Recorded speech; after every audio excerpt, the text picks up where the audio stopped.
The Heroes of Greyhawk is a game played by adults and recorded for an adult audience. Sometimes we use adult language and explore adult topics. Consider yourself warned.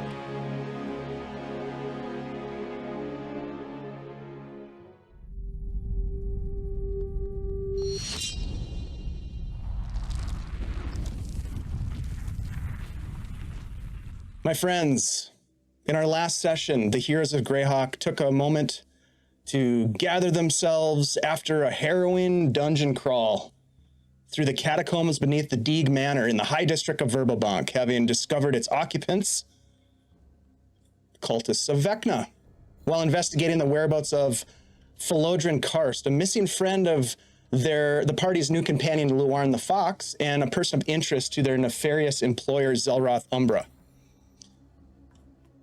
If you have been following, you know that Desmond and his companions had been pressed into Umbra's service in exchange for the life of Desmond's brother Jack, motivating them to go perhaps as far as handing Karst over to their employer and making good on their end of the deal. Well, Zelroth himself was quite eager to learn what secrets lay hidden in Karst's mind, clues to the whereabouts of a powerful relic known as the Eye of Twilight. Yet ahead of them still lay the Enchantress, a seductively beautiful creature of infernal ancestry with her own interest in Felodrin Karst and his knowledge of the arcane relic. Indeed, our heroes found themselves before the Enchantress, who recognized Luarn the Fox and the knowledge that he held.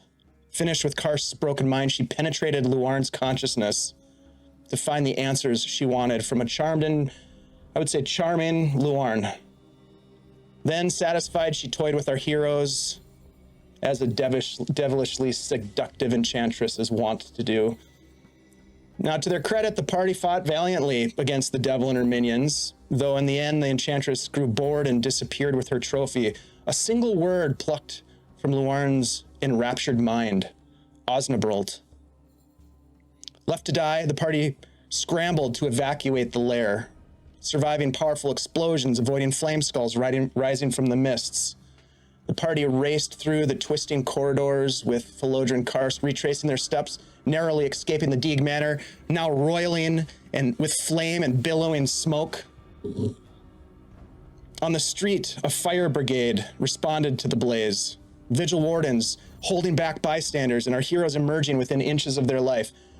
In the end, Desmond refused to hand over Karst to Zelroth Umbra's thugs, deciding that the man's life was not his to trade, even for that of his brothers.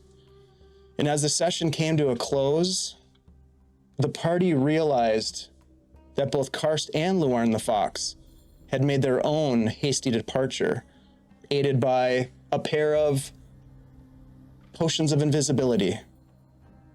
The glass vials empty, rolling across the cobblestone street. The constable of the wardens, a man by the name of Constable Tancone, confronted the party, demanding an explanation and threatening arrest. And as tensions began to rise, a small but formidable squad of mounted borderers, 6 knights clad in chainmail, wielding halberds, led by the Knight Banneret himself, Right Honorable Sir Alphentrask, stepped forward to intervene. Dismissing Tancone, Alphentrask informed the party that they would be making an appearance before the city's provost, HIs Prominence Rollo Augustin, and then proceeded to escort the party towards the imposing Castle Greyfist. This, my friends, is where we will pick up our adventure.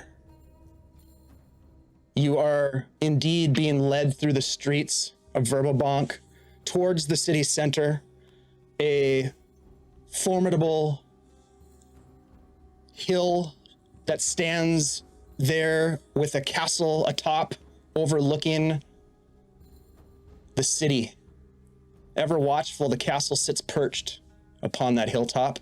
Massive stone walls appear robust, yet elegant in their presentation. They're adorned with intricate carvings that depict majestic forests and woodland creatures. None of you have ever stepped inside this place, though for you, at least, Desmond, you recognize it as the seat of power of the region, of the city, of the justice. The Viscount and his family living within its walls. The Viscount who 10 years ago ordered the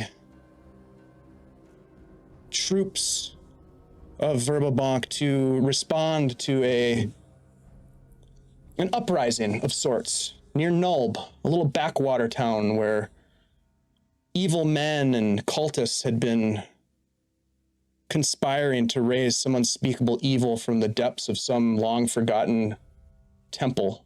Now, 10 years later, a second conspiracy of a similar nature has been, for the most part, put down, although remnants of those who sought to raise Zugatmoy, dark druids, criminals, organized crime families, perhaps,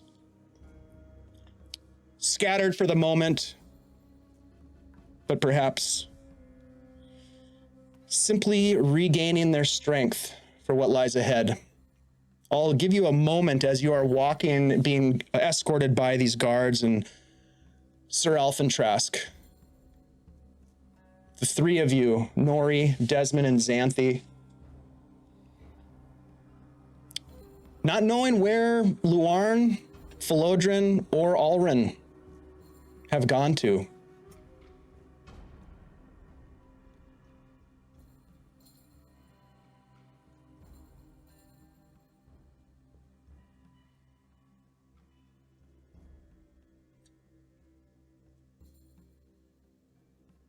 Nori is staring at Des. What? Why are you staring at me? I can't believe you did that. That what? We could have saved your brother. Thank you, Techie. Yeah. We- But I had a feeling that Karst would just end up dead. But you would have saved your brother. Maybe I can still save my brother.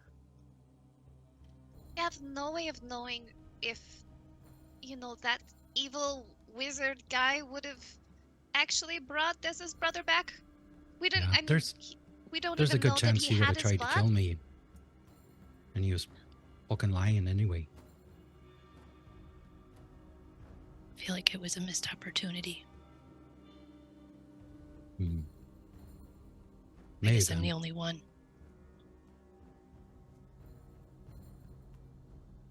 I hope Well- there's another way. I do. You're right. There could be another way. While this conversation is happening, Alrin, tell me a little bit about what you're doing at this moment. I am following them, assuming that the troops that are leading them are not being quiet. I assume they're heavily armed. Mm-hmm. stuff Very like heavily that. armed. Yep, people in the streets are partying and making room for them as they are marching with motivation, with a destination in mind, not wasting time. So I'm fairly close behind, knowing that, if they were to go through a door that perhaps were to close quickly, I'd have to hurry up, potentially have to use my slippers of spider climbing to maybe get around something if I need to, but I am staying fairly close. I would like to, I figure they're probably whispering, so I won't hear that if they're doing that, but I would like to stay close enough to see if they look like they're in danger. Because if necessary, I have 1 third level spell left. I could cast invisibility on myself and one of them if I needed to. But that's not... I'm hoping I don't have to do that. Okay.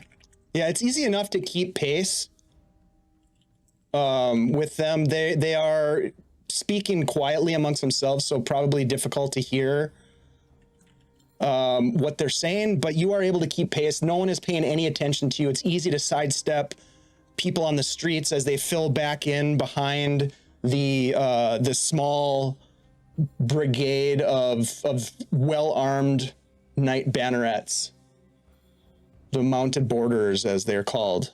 And Desmond, you would know that some of these men are those who hail from the legions that were sent south to fight against the Temple of Elemental Evil. These are very skilled warriors that have.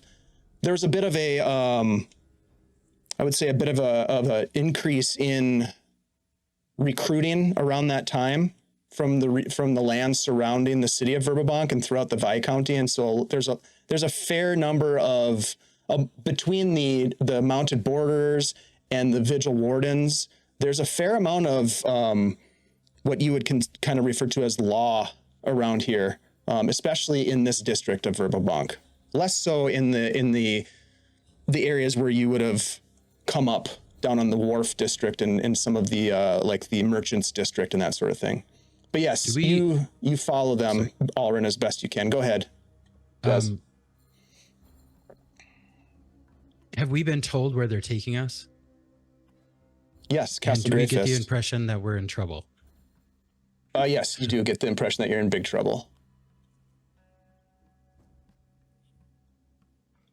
They have not said anything to you. Right? They have not said anything to you aside from you are going to Castle Greyfist, basically, when they first stepped up. So Sir Alphentrast stepped up as constable. The constable was sort of like getting ready to maybe arrest you guys, or he was kind of playing hardball.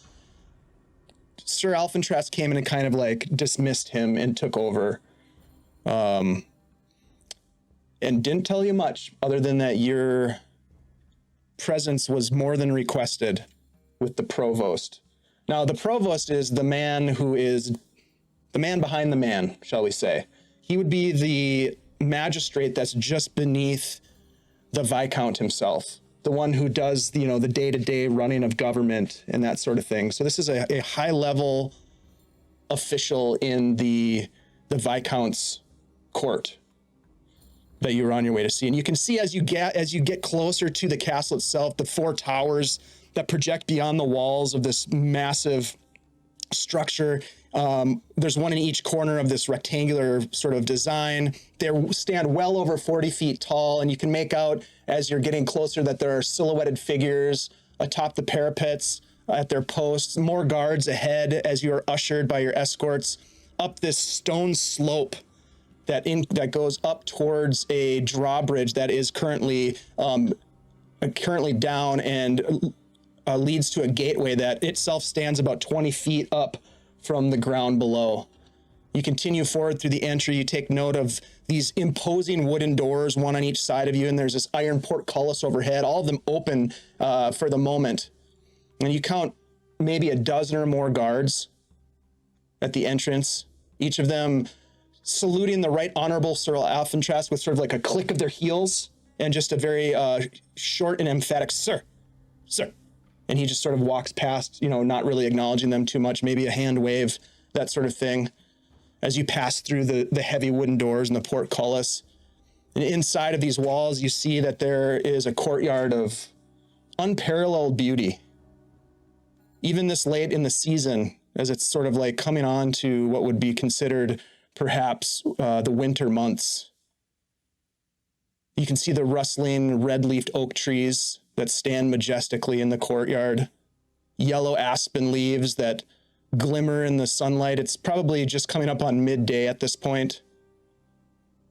Green yew growing around the base of the trees, just a beautiful sight, well manicured, an enchanting palette of color.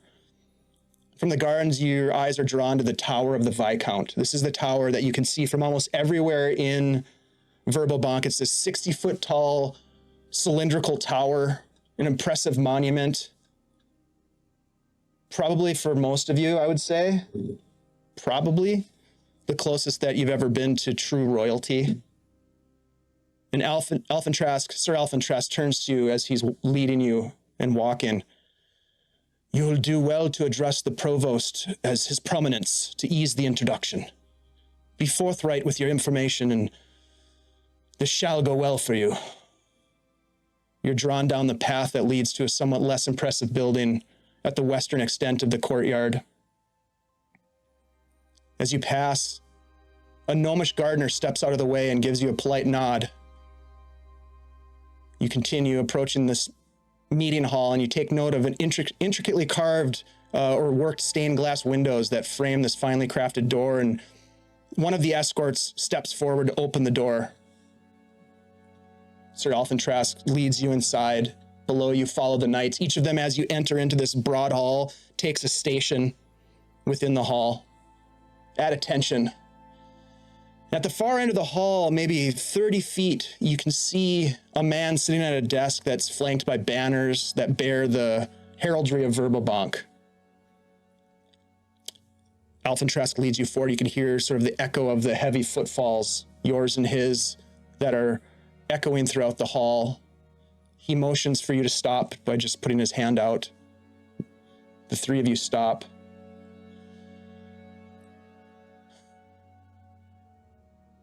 The man at his desk finally looks up from his work to break the silence. I presume that the Right Honorable Sir Alphentrask has business of great importance before the Provost, important enough to disturb him from his work of governing this fair city on behalf of Viscount Wilfric? Alphentrask makes no pause when he responds. Your Prominence, indeed, I have. With regard to Operation Wolfram, the investigation led us to the estate of Mr. Carlin Deeg, where upon arrival we found a massive structure fire and these individuals emerging from the estate covered in blood. They informed us, yes, of course, Sir Alphentrask, he interrupts. Let them speak then.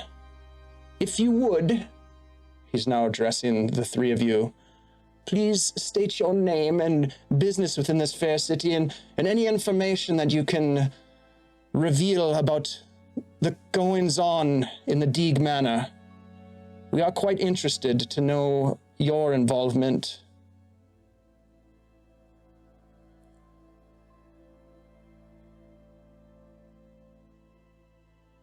Well, it's kind of a long story. We were in Nulb. We were working for Byrne. And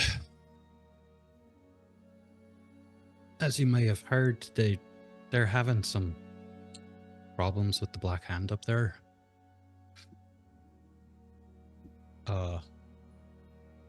We were on our way to the prisoner's brig,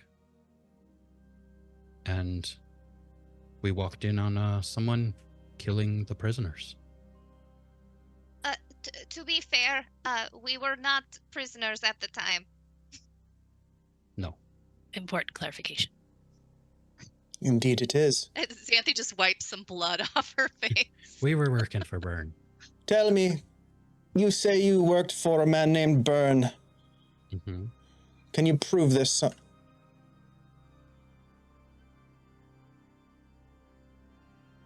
gosh, did we get anything that said that we were working for Byrne?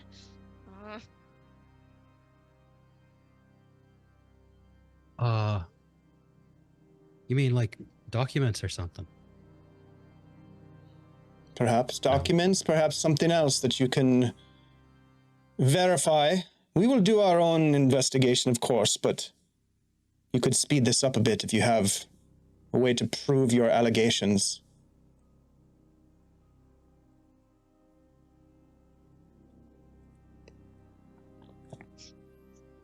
I don't think I do.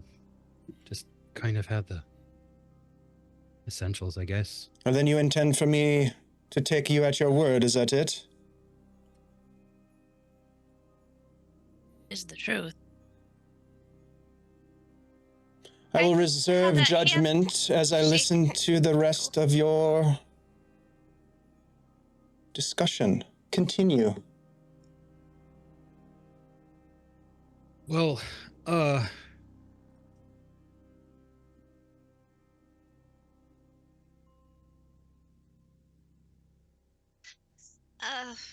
Oh man. where do I go from there? It's hard to explain, really.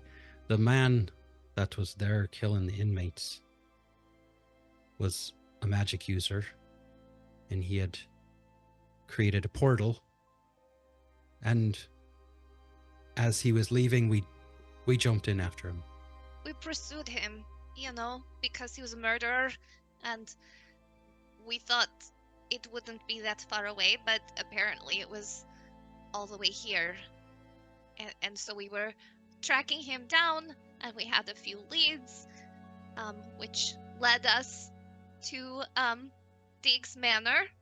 And when we got there, we ran into Diggs' servant, who was being held captive at the manor, and said that Diggs had disappeared, and that there were all these bandits there.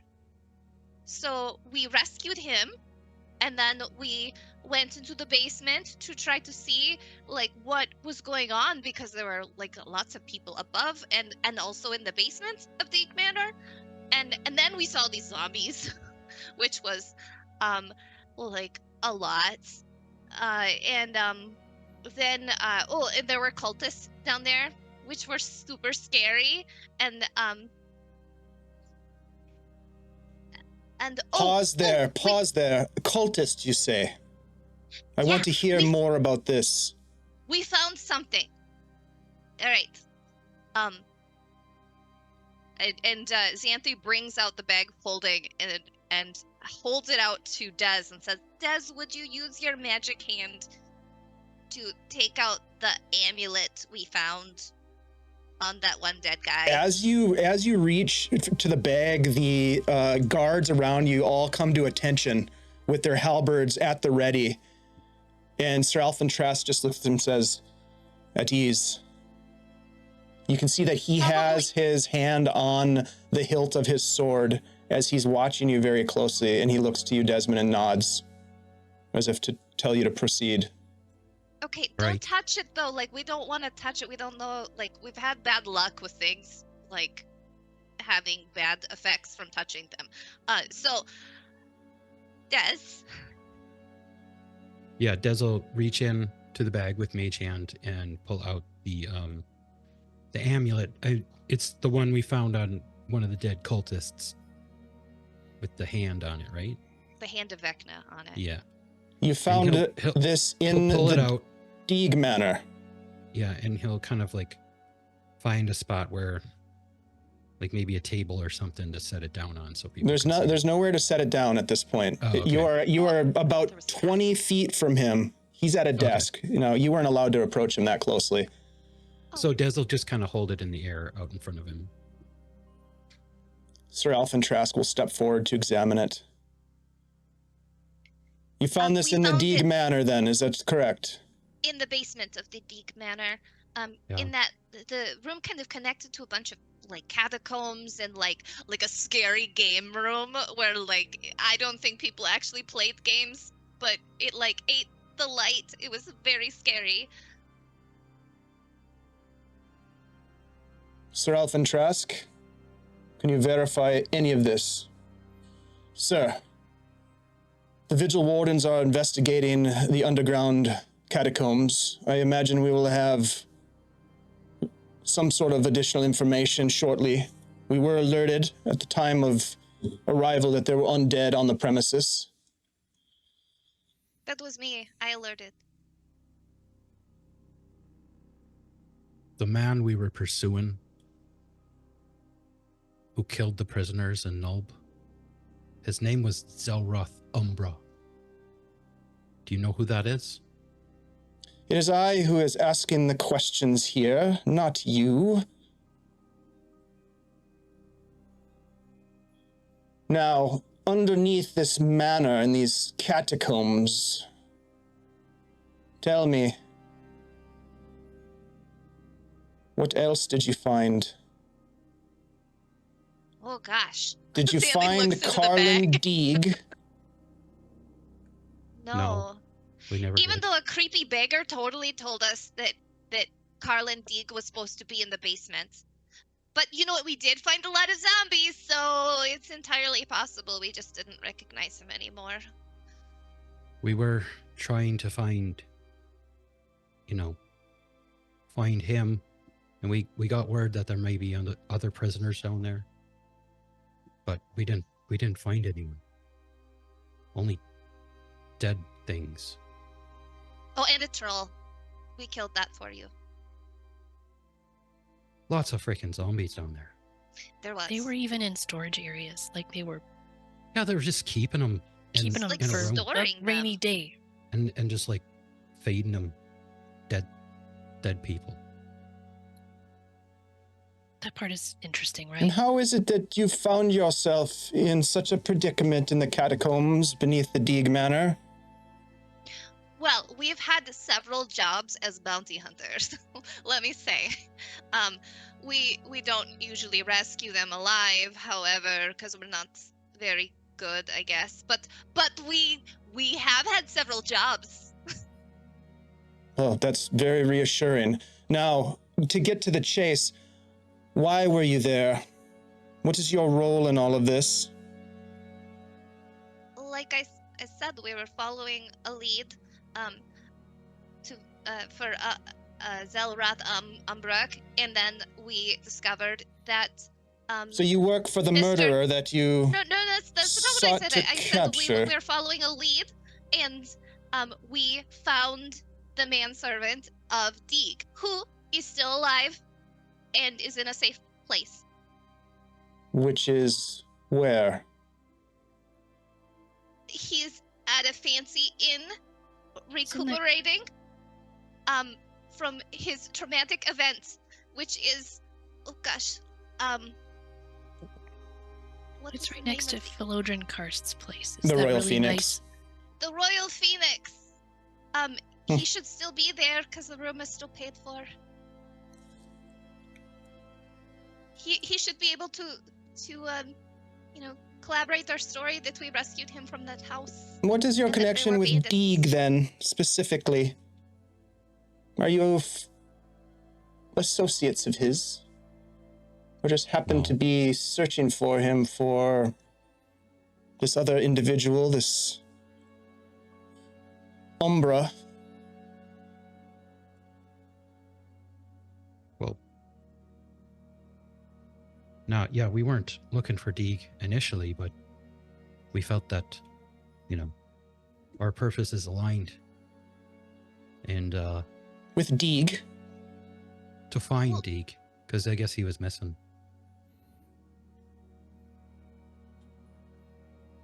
And when we got there, the Deeg's man, his I guess you would call him like a servant or something. He said that the men that were there had kind of just taken over his house. And he wasn't allowed to leave. And he didn't know where Deeg went, and he hadn't seen him for a long time. You watch as the provost sets down his quill and stands, walks towards this amulet that you have hanging in the air, being held by your mage hand. He walks up within about 10 feet or so of it. So it is true then, the cult of Vecna is organizing within the walls of the city.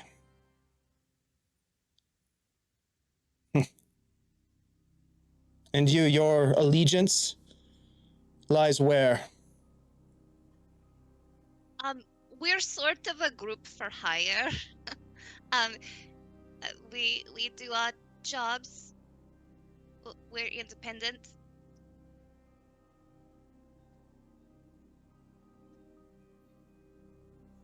I see. And super nice. So, your story is quite confusing, and no doubt you're leaving specifics out. Who, at this point, were you working for when you delved below the manor?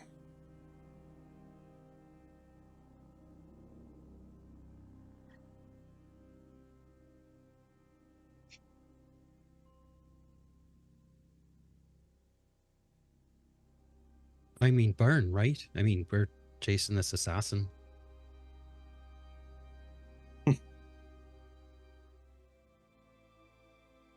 I mean, he might not know we're still working for him because we didn't have time to stop and say, "Hey, we're Yeah, chasing we're very an far away from assassin him now.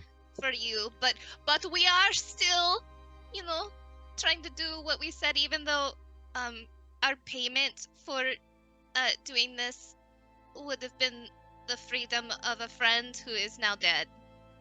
So that didn't really work out for us either. It seems as though you've gotten yourself embroiled in quite a mess. And no doubt Byrne can validate your claims of employment. Yeah, he should know who we are. Yeah, could you tell him that, like, we didn't, like, run away?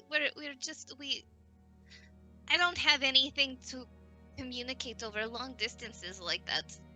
You know, like, we have haven't you been able ever to- thought of having, like, a mail service, like a Pony Express or something, to, like, send messages from between towns? Because it really seems like that's something Certainly. that Greyhawk needs. Interesting proposal. We do have mages that can speak over great distances, so we will indeed check with Mr. Byrne to verify your claims. I have no reason to doubt your story. Tell me, you mentioned the Black Hand. What do you know of this organization? Well, I don't particularly like him very much. And that's kind of how we came under working for Byrne. We were in Hamlet when it got attacked, and we followed some of those responsible, and it led us to a few different places. Yeah, Byrne actually asked us to chase down some people after the attack on Hamlet, and we were following that, and we eventually took care of some really nasty people, and then came back to find Byrne in Nob, and then he asked us to do some other things. So we've done a lot of good stuff for Byrne. It's just that we haven't seen him in a couple days, and he's probably mad about that. So we've killed a lot of Black Hand. Yes, a lot. So many. Well, that would then suggest that you have a bit of a target on yourselves as well.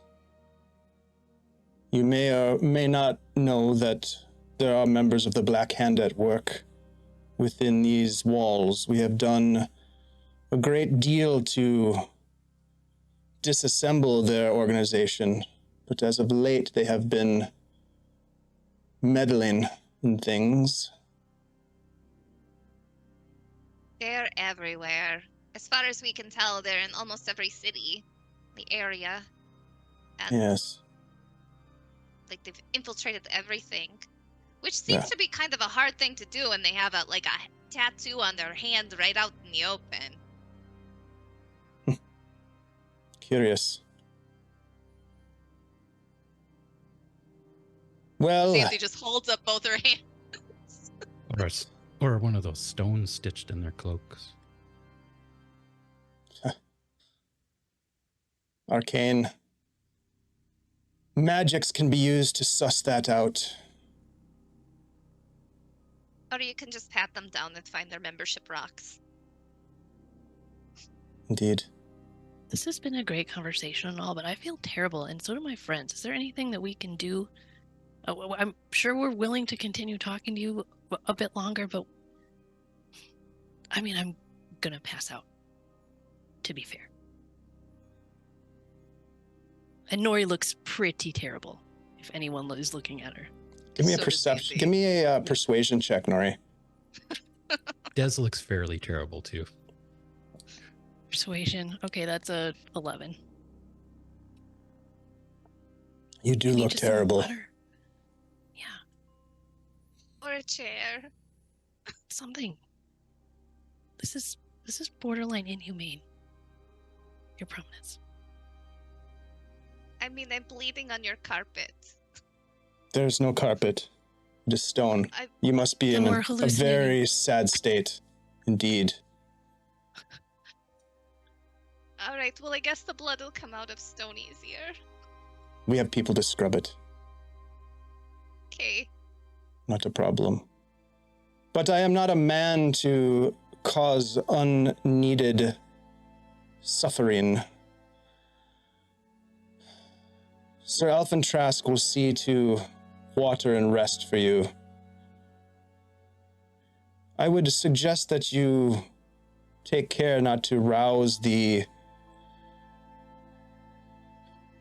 shall we say, those who are under the employ of the Black Hand. Lay low. I may have a need to speak with you again.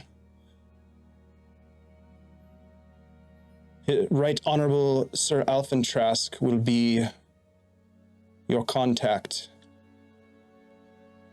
Tell me, where will you be staying while you're here, so that we may reach out to you if needed? I mean, we were staying at the inn with the Royal with the- Phoenix? Bit out of our price range, though. Well, it's not No, being the- up for the 2 one- more days, so the one I with the guess lyre that floats in the air. The Silver Liar. That's right. Yes, That's we were what- staying there. Why wouldn't we stay at the fancy place that's already paid for? It's already paid for. Yeah. I thought it was just one more night. I thought it was- Enough! I need not know all these details of this. Lord Alphen... Sorry, Sir Your Alphen Trask, Prominence. please, if you would escort them out, see to it that they make their way back to wherever it is they're staying. If you are who you say you are, and Byrne confirms this story of yours, I may have a use for you yet. You say that you are for hire, as it were. Stay close. Yeah, we've taken a lot of jobs recently. If Very you well. have a job, we would certainly consider it. Are you ordering us to stay close? I am advising you to stay It's an close important distinction. and to lay low. We will call upon you, and we will be keeping an eye on you. Sir Alphen Trask, please, good day. And he turns and goes back. What are you going to do with the medallion, the amulet with the hand of Vecna on it? I'll just open the bag again. It's still floating in the air. Yeah, Dezel. Yeah, Just They kind of did not want to touch that thing. put it in the bag. Okay. Guess it'll Do we just want it? stay. Well, I mean, like it worked really good to explain what happened, and if there's some other person who suddenly demands an explanation, we could show him that too. This way. And Sir Alphen Trask starts to guide you out of the building back into the courtyard. He looks at you and says, "The provost looks over the city. It is good that you shared what you know with him. There's trouble afoot with this Vecna group. Keep that medallion safe. Keep your heads low." He looks over and he nods. One of the guys leaves. He kind of gestures towards some benches that are alongside of one of the flower beds for you to sit. What are your plans? I guess we're gonna lay low at one of those places that we're staying at. I'm kind of concerned we're going to get murdered, though. It is Concerned I'm gonna trip on a possible. rock and die. I'm not too concerned. You should be. There are powerful individuals at work here. Not just this murderer that you chased through a portal either. This cult of Vecna has grown in power, and there are those of Iusian persuasions that have been pressing against the gates, seeking vulnerabilities.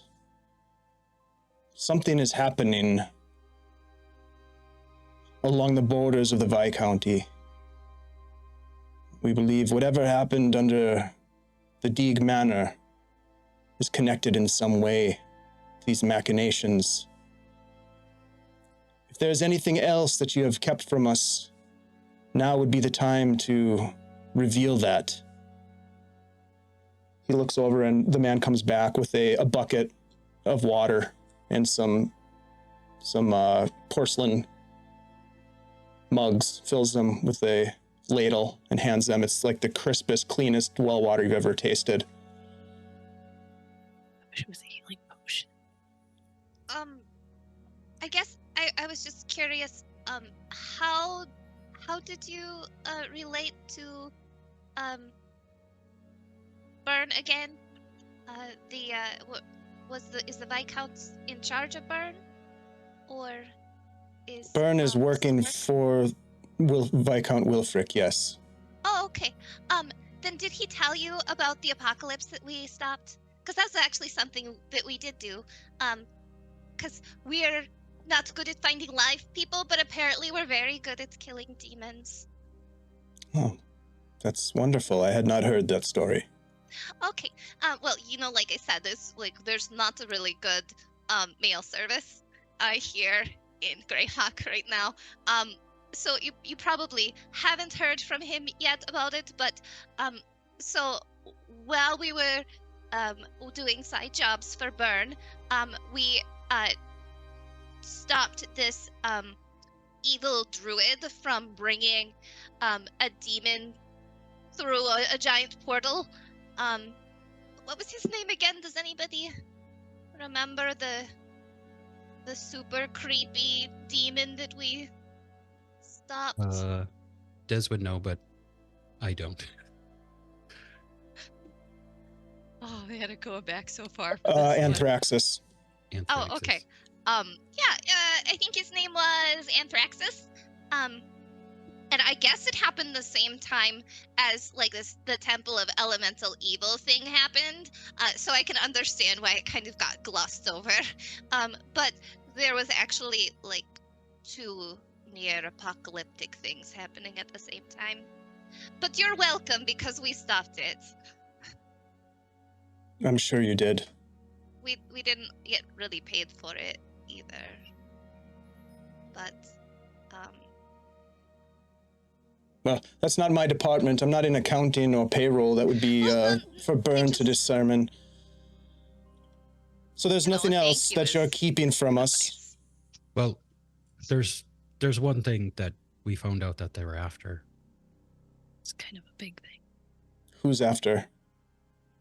Well, this one we were pursuing, Zelroth, and we went down there thinking we'd find him, but we ended up finding something way different. She was a fiend of some sort. But they couldn't stop talking about this Eye of Twilight. Have you ever heard of something like that? Like they wanted to know where it was. What'd you do with it? Blah, blah, blah. We don't know what that is. Why did you not mention this to the provost? Well, I mean, got a lot going on. To be honest, I was a little nervous in there. You should be nervous. You should be very nervous. Tell me more. What else have you kept? What is this Eye of Twilight? I don't know. We've never seen it. It's just all of a sudden, all these leads everybody wants it. Talking about it. We walk in on these. And I'm pretty sure that demon lady was a Vecna follower. So I guess the cult of Vecna is looking for this thing. Yeah, they were torturing someone down there, trying to get information on it.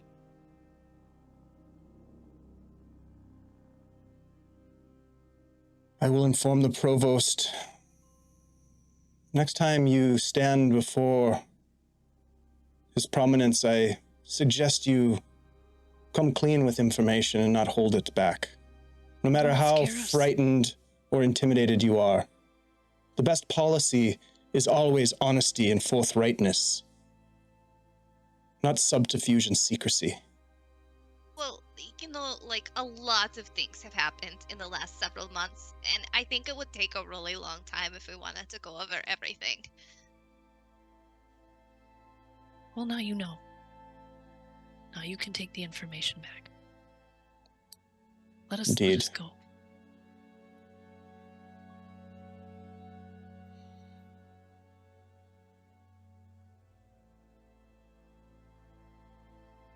This woman, this fiend, what can you tell me about them? She used a really bad, like, charm person. And she had these candles that were like people that all exploded and they nearly killed us all. She had had a one really weird weapon too. pretty nasty sword. Stuck me with it.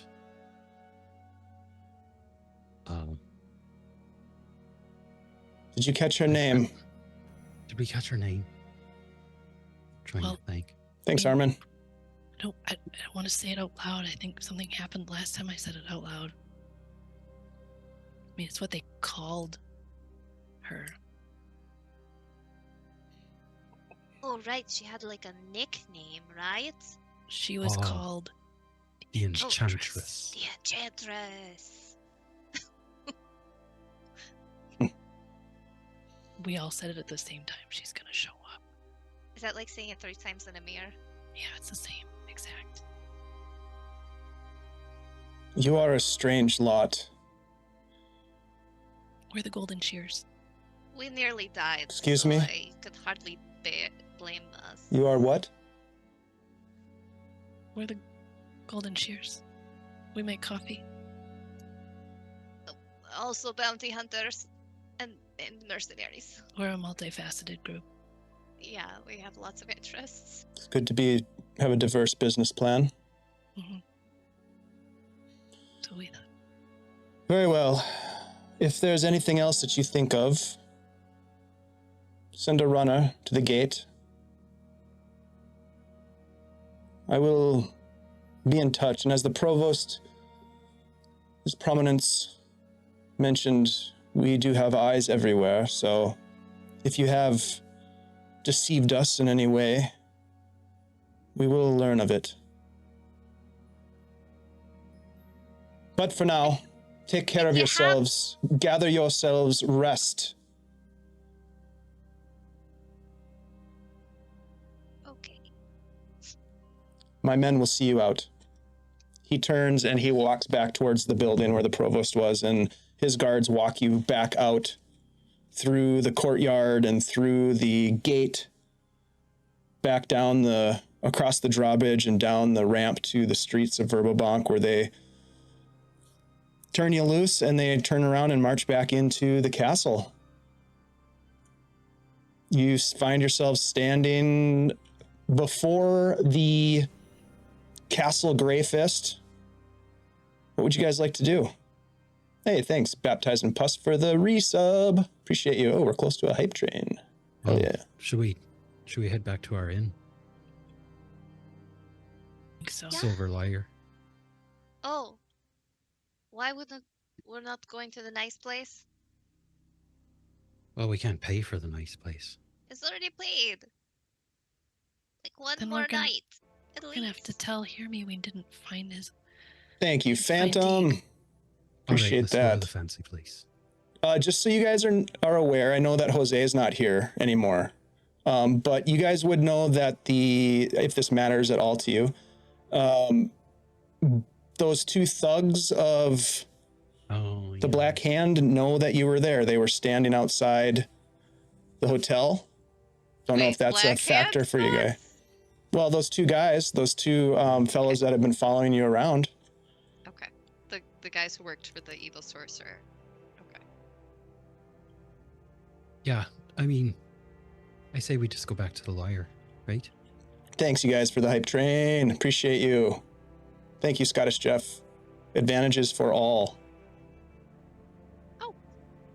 Thanks. Okay, Where's- well, I they will appear. find us. And I appear. Well, Wait, he wasn't in there the whole time?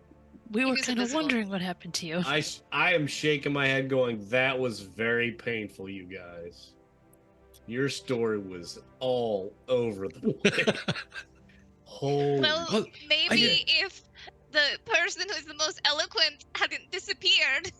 I was the backup plan in case there had to be some escape shenanigans that had to go on. Okay? I'm so weak. It would just take one shank. I understand. So, Should we walk and talk? We're like on our way. Yeah. yes. I don't want to stand around right now I'm just based on the saying that warning if and our health. they found us at the fancy place, they'll find us at that liar place too. It sounds like Maybe Xanthi really wants to go to the fancy place. I just don't want to spend any money. Like Luarn had so much money and now he's gone. You know, Hear Me has also ordered a bunch of really delicious food. Oh. No, that's a good thing. I mean, I that'll was be gonna there. say, are they gonna ask us to pay for that? I just think they'll be watching it, They're probably watching us right now. waiting for us to come back. We're probably still being listened to also, if we care. You know, we've done so many good things for Burn and the Badgers and the Greyhawk and Homlet and Nob and Twilight Falls and all those that weird like halfling village and like or a gnome village, I don't remember. And it really doesn't feel like we're heroes, does it? We just need a Certainly break. people are treating It's us a bumpy and- road. So Xanthi, can you still change? And I'll whisper closer. Can you still shape change today? Is that a thing you can do? Yeah, I could be something else. So you could be someone else, and I could take myself and one other person invisible. Dez, are you sneaky enough to get into the hotel unnoticed, do you think? Would any of what we've done, Dave, count as a short rest? No. Well, I have a spell that I could use, but can't cast anything right now. I I'm all have a tapped out. disguise kit.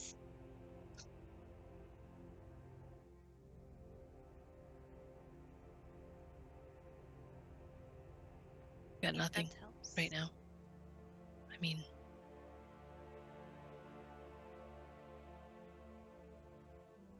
Who should I be?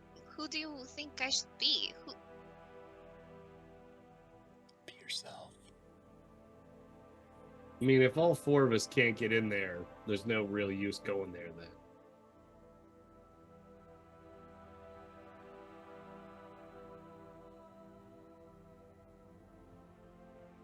But if nothing, we should get at least to a hotel somewhere. Why don't we just find the closest one? Well, what's around here, Des? You're from here. Would Des know of an inn around here somewhere? Yeah, you're not really a high district guy, but there are inns around the area for sure. Absolutely. There's the Red Dawn. That might be one that's nearby that you could go to. All right. I mean, everything here Let's is go pretty fancy and expensive. This is definitely like the nicer part of Verbobonc.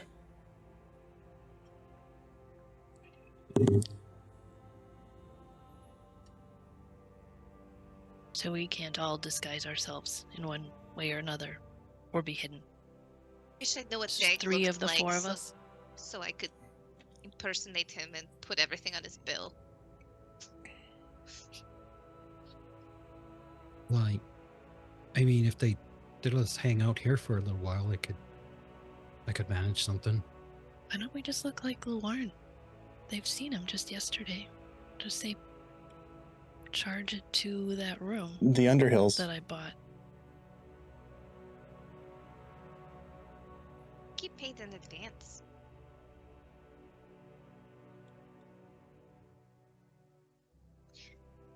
Oh, I wish we had friends here.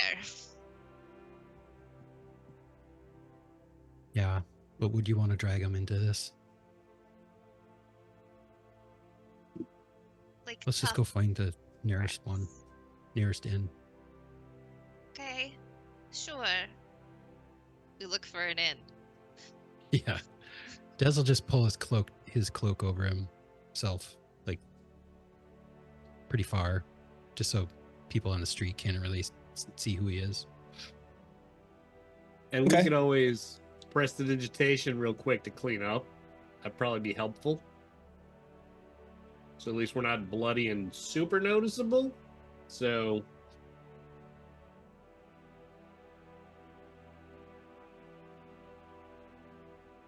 Look better than I feel right now.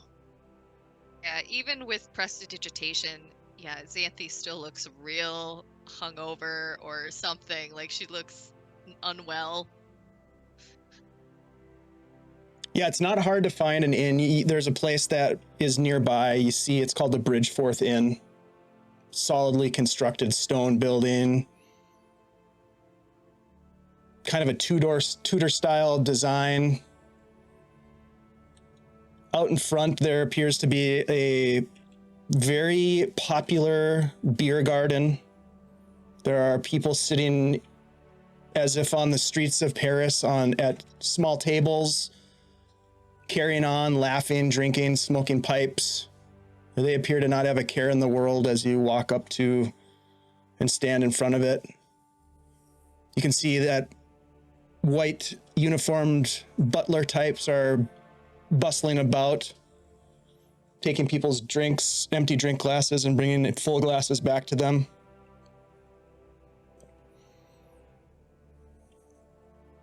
I want to be them right now. Man, I'm fairly certain we can't afford this. Do you have any rooms available? Rooms available. You walk up to the... Are you walking inside or are you talking to someone outside? That's a good we question. should go inside. All right. Yeah, we'll go in. We'll go in. Okay. He looks at you kind of down his nose in a kind of a snooty manner. Rooms available? For how many? He takes out a ledger and starts paging through. He's not even looking at it. He's just turning the pages. 4. 4. When you have coin to pay for the room? Yes. How much are the rooms? 25 gold pieces per night. They accommodate 2 persons. How much? 25 again? gold pieces per night. Are you able to afford this, or perhaps there's something in the No. Wolf District that could be a bit more suitable for you? I think that's a bit more suitable for us. Thank you very much. Mm-hmm. Let's go. I can't even argue with him. Can't afford this place. No, it's unfortunate that being a hero doesn't pay very well. She says a little louder and forlornly, Yeah, that's not gonna happen. so they You're gonna- overhears it. It's a good try. No, Let's- it's not working. He's not stopping me. You're not sure anybody heard you. Nobody Um, cares. I mean, You guys ought to Would turn it- to a life of crime. would it be difficult for us to get back to where we were staying at the Silver Lyre? No. I mean, it's just across town. You know, you'd have to walk across town to get there, or take a carriage if you want. Hail Kind a, of the a a, walk of shame. The places I visited Yeah, on my kind of. night of adventuring, were They'll those fit also right in there, inns, though. by the way? no, those are all taverns. Just taverns? Yeah, but there's plenty of flop houses in that area, in that district, near the Bristling Hedgehog, for example, that you could go, get a cheap room, dormitory style, or just pile into a room, or get for 25 gold. You could get meal, a night of carousing, Yeah. Rooms, rest That's the whole up. place for that. Well, I don't know if I'd go that far, but it certainly would get you a lot farther than this frickin' place. The Bridgeforth Inn. Oh my God, how pretentious. And the people out front, not a care in the world. Like, they don't know You know, Yeah. yeah. Nori'd love to be them right now. Hmm.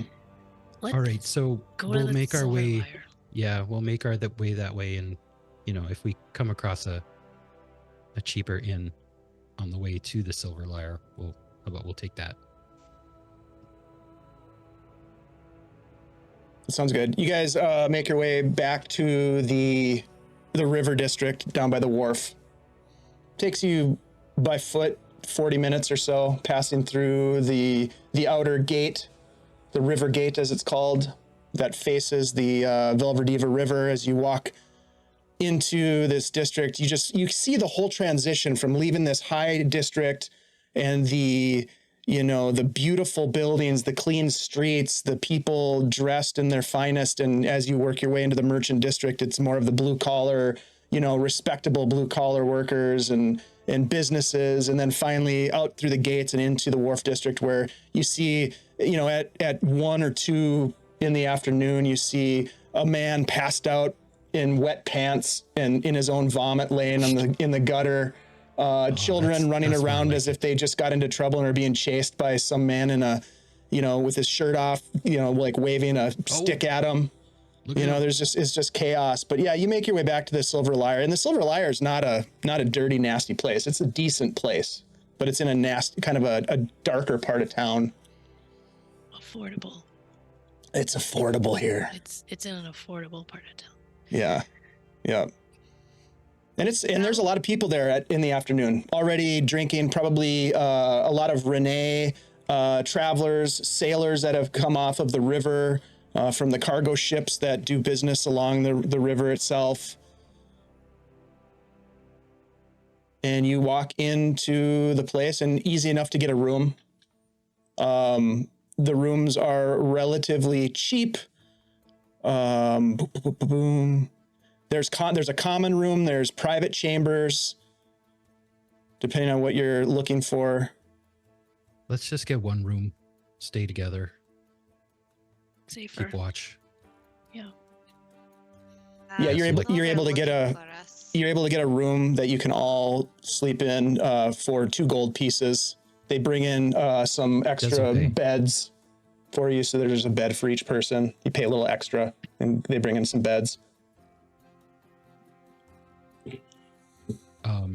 Des will order everybody some food and drinks as well Okay. to be brought to the room. Oh, all right. Yeah, no, not a problem. You have the drinks brought up. It's 6 silver pieces. All right. They have a variety of different things for you to drink, but yeah, you get the local swill. And yeah, what do you guys want to do? You find yourself at mid-afternoon, pushing into evening, and slightly, I would say, finding yourselves on beds, collapsing perhaps from the exhaustion. All right.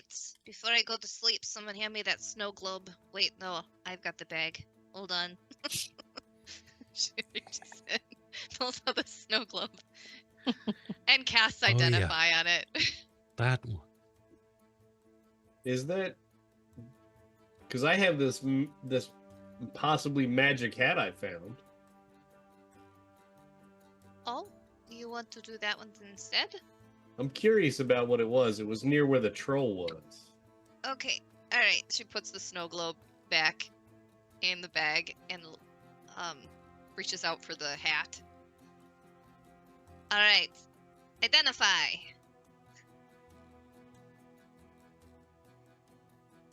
What does the hat do?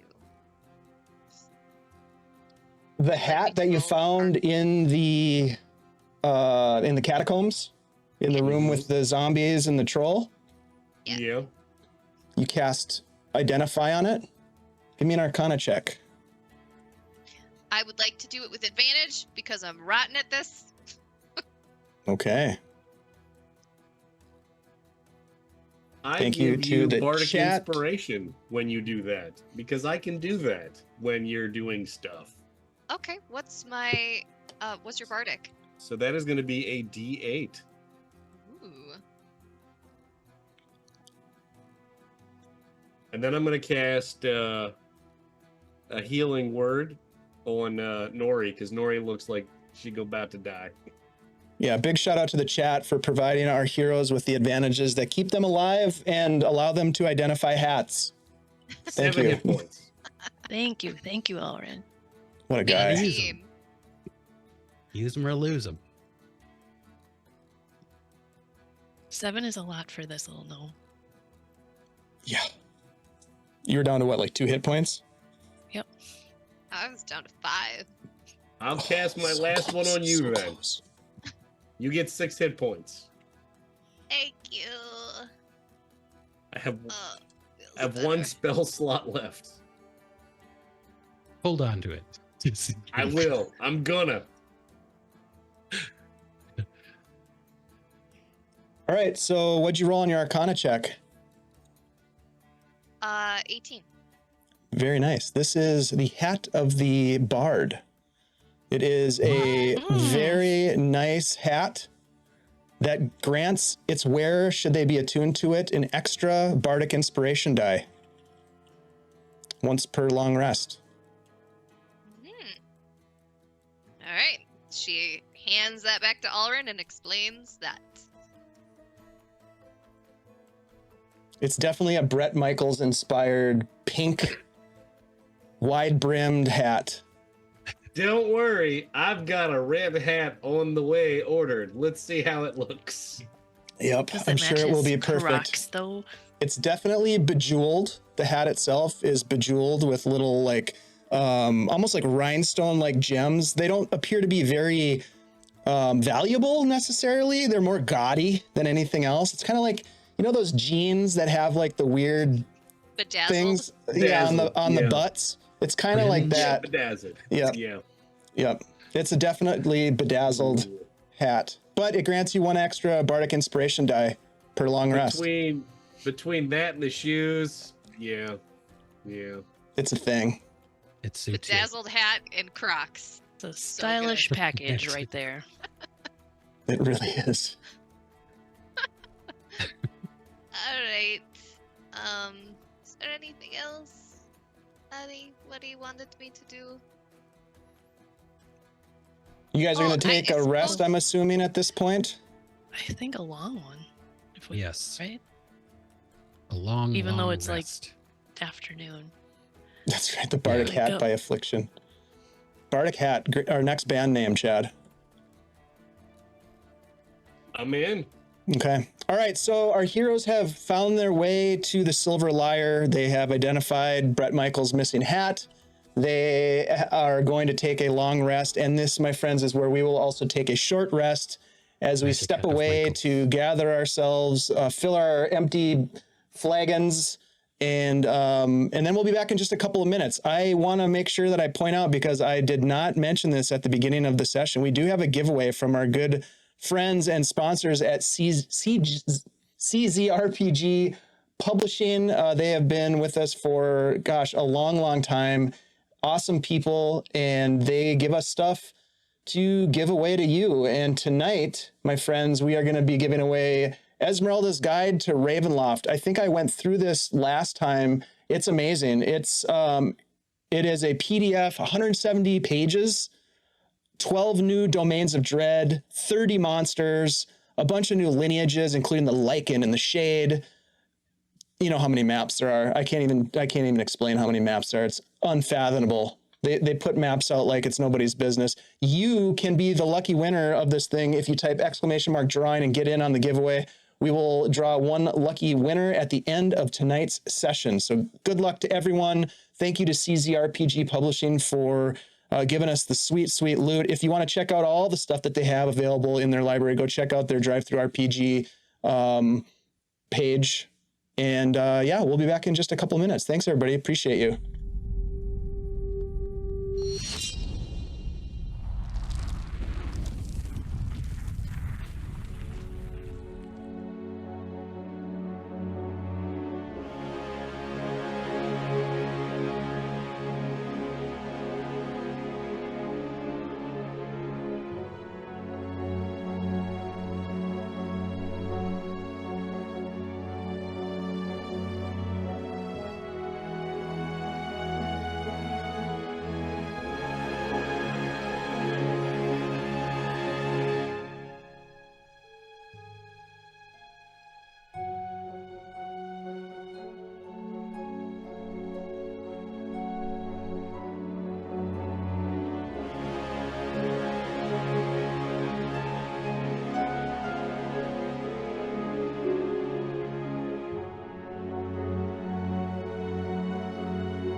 Hello, everyone. Welcome back. We're back. Our heroes have leveled up to level 6.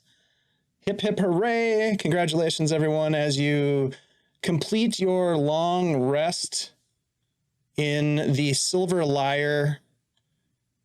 Most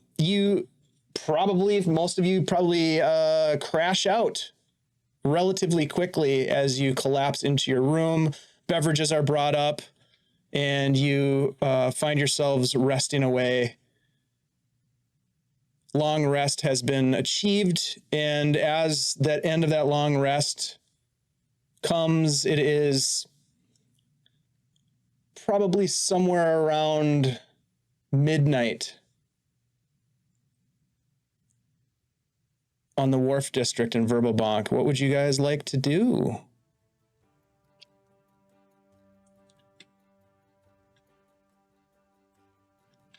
The sounds of revelry, inebriation, shouting, laughter, and the like come from the downstairs common area where patrons are celebrating whatever it is that they have to celebrate. The four of you in your room, what would you like to do? Well, should we go downstairs and hang out? Because I'm awake now.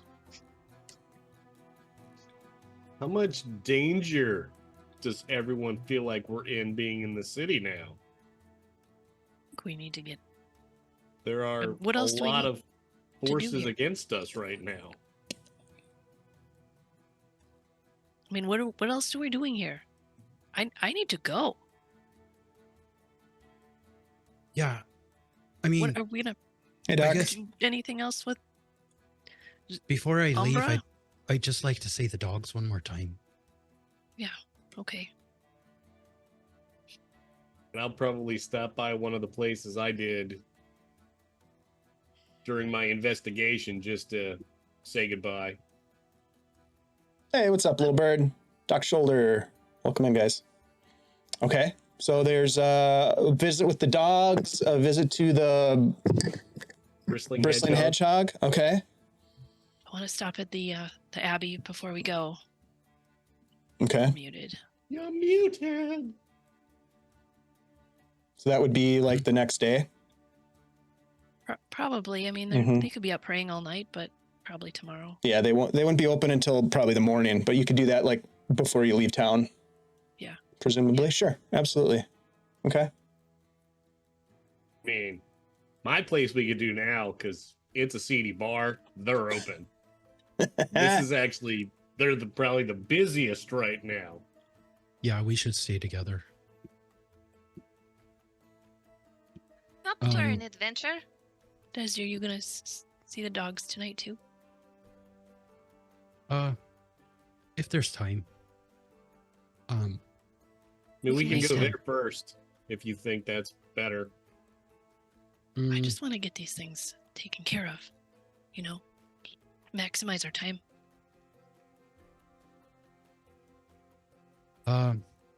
let's just go take care of Alrin's things first. I think that'll be fine. All right. CD bar. So to the Bristling Hedgehog we will go.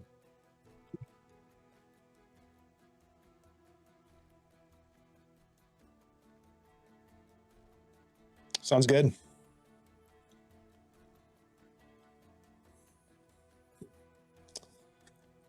So you leave the Silver Lyre, and the Bristling Hedgehog is not that far away from where you are right now. It's also in the Wharf District, a place that you've recently been to in your investigations, as you mentioned. And as you walk the streets, it is dark. There are clouds in the sky that obscure moonlight and the glow of the stars ahead. It's just dark and damp. It's a damp night and cold. You pull your cloaks tight as you traverse the dock district heading towards the Bristling Hedgehog, and you can see it sort of just looms in the shadows ahead of you. Kind of I would say a house of debauchery in some respects. Its facade's weathered and worn from years of neglect. There's a broken sign that kind of swings precariously on some chains above the entrance, but the markings on it have long faded. You'd be hard pressed to even be able to recognize it as a Bristling Hedgehog if you didn't know that it was the Bristling Hedgehog. As you step forward, Alren, do you have any words of wisdom to your friends before you enter into the space? It's a loud, boisterous place. There may be a lot of movement inside, dancing, partying, who knows? Is this where you got all the glitter? That's where I got some glitter. You may or may not have noticed. I mean, it wouldn't be that odd that you would really pay attention to my outfits, but one of my shirts might be in there. They got torn off. I don't know. We'll see. Might be hanging from the rafters. Are they going to tear our clothes? Look, during the dance competition, it got serious. Like I said, I didn't want to talk about it too much at the time with our new friend. We had business to take care of, but since we're walking in, I just want to prepare you that sometimes the dance gets aggressive, and me and my buddy Fists, as his nickname is, we teamed up against another group, and we were victorious, which is where I got a whole lot of coppers placed in all sorts of places I didn't really want them, and a lot of glitter that just even prestidigitation could not get rid of for a while. So just take care. If you get pulled into the ring, just kind of go with it, but try to get out if you can, or dance your heart out. That's all I can say. Like, you Xanthi never casts mage armor before. extended. That is smart. That is right. smart. As you provide the advice and insight, you turn back to step forward and up the rickety stairs of the entrance. And as you do, the door swings open and a man goes soaring through the doorway, arms cartwheeling through, arching through the air in your direction. Everybody roll a dex save for me. Dice. Oof. Natural 1. Oh, 4, but 19. okay. 26 Desmond? for Dez. Alren? 13. Okay, as this happens, this man comes flying out the door and lands in a heap in this puddle, splashing mud and whatever else might be of accumulating in this puddle, splashing all over Nori. As the rest of you stand somewhat unscathed, you look up at the doorway, and Alren, you see this man that you recognize, and he's standing in the doorway. He says, "Listen here, sunshine. In this joint, I'm the bouncer, the judge, and the jury.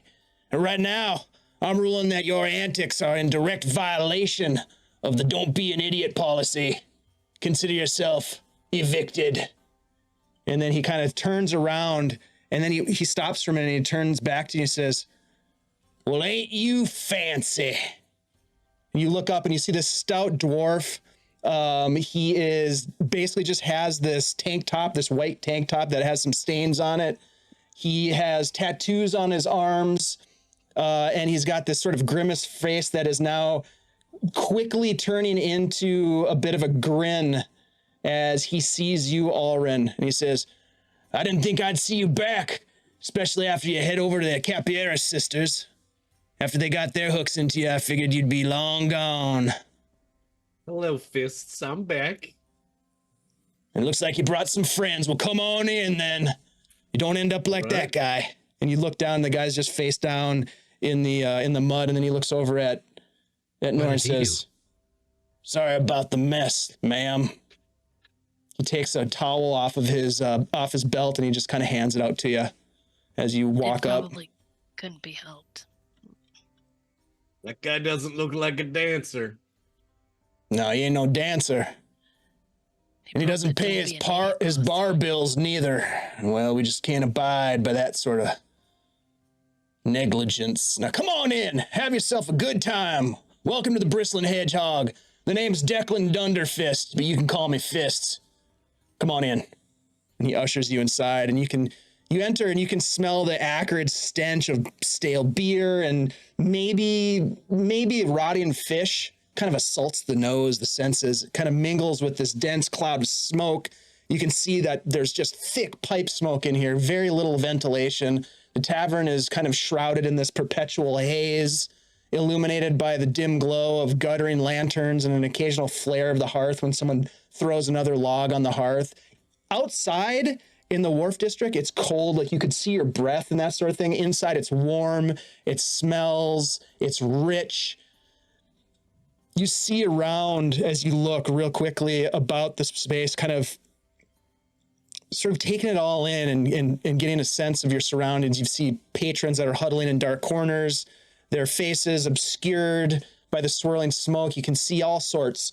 Grizzled mercenaries, cutthroat pirates, rubbing shoulders with luckless adventurers, down on their luck gamblers, you name it. Any sort of sad backstory that you could think of is represented in this damn place. And they're all sipping from these cracked wooden flagons. The atmosphere is thick with tension. The air is crackling with an unspoken threat of violence. You can see people are just waiting for something to pop off. You get a sense that every whispered conversation and every muttered insult is a potential spark ready to ignite a powder keg of aggression that simmers just beneath the surface. Yeah, there's a lot of testosterone in here. Unhealthy, to say the least, but this is it. This is the Bristling Hedgehog. Dunderfist is like, come on now, let me sit you up here. And he walks over to a booth and he's like, all right, you guys are done. And one of them looks up and says, I still got beer in my flag. And he looks down, he grabs the flagon and he dumps it on the floor of the tavern. He's like, no, you don't. Time to go, boys. And they're like, shit. And they get up. God damn. That's right. Have a good night, fellas. All right, here you go. What can I get you? Just fucking with you. I'll bring you a couple of ales. That'd be great. Thank you. He walks off. No, there was a time limit. How long do we have before they spill out our beers? They're not going to spill out our beers. What if we're in the dance contest and our beer is unfinished? Then you dance with the beer and you don't spill it. Very Okay. important. Noted. So, if you have Mage Hand, you might want to use it to your advantage in the dance with the mug. Just saying.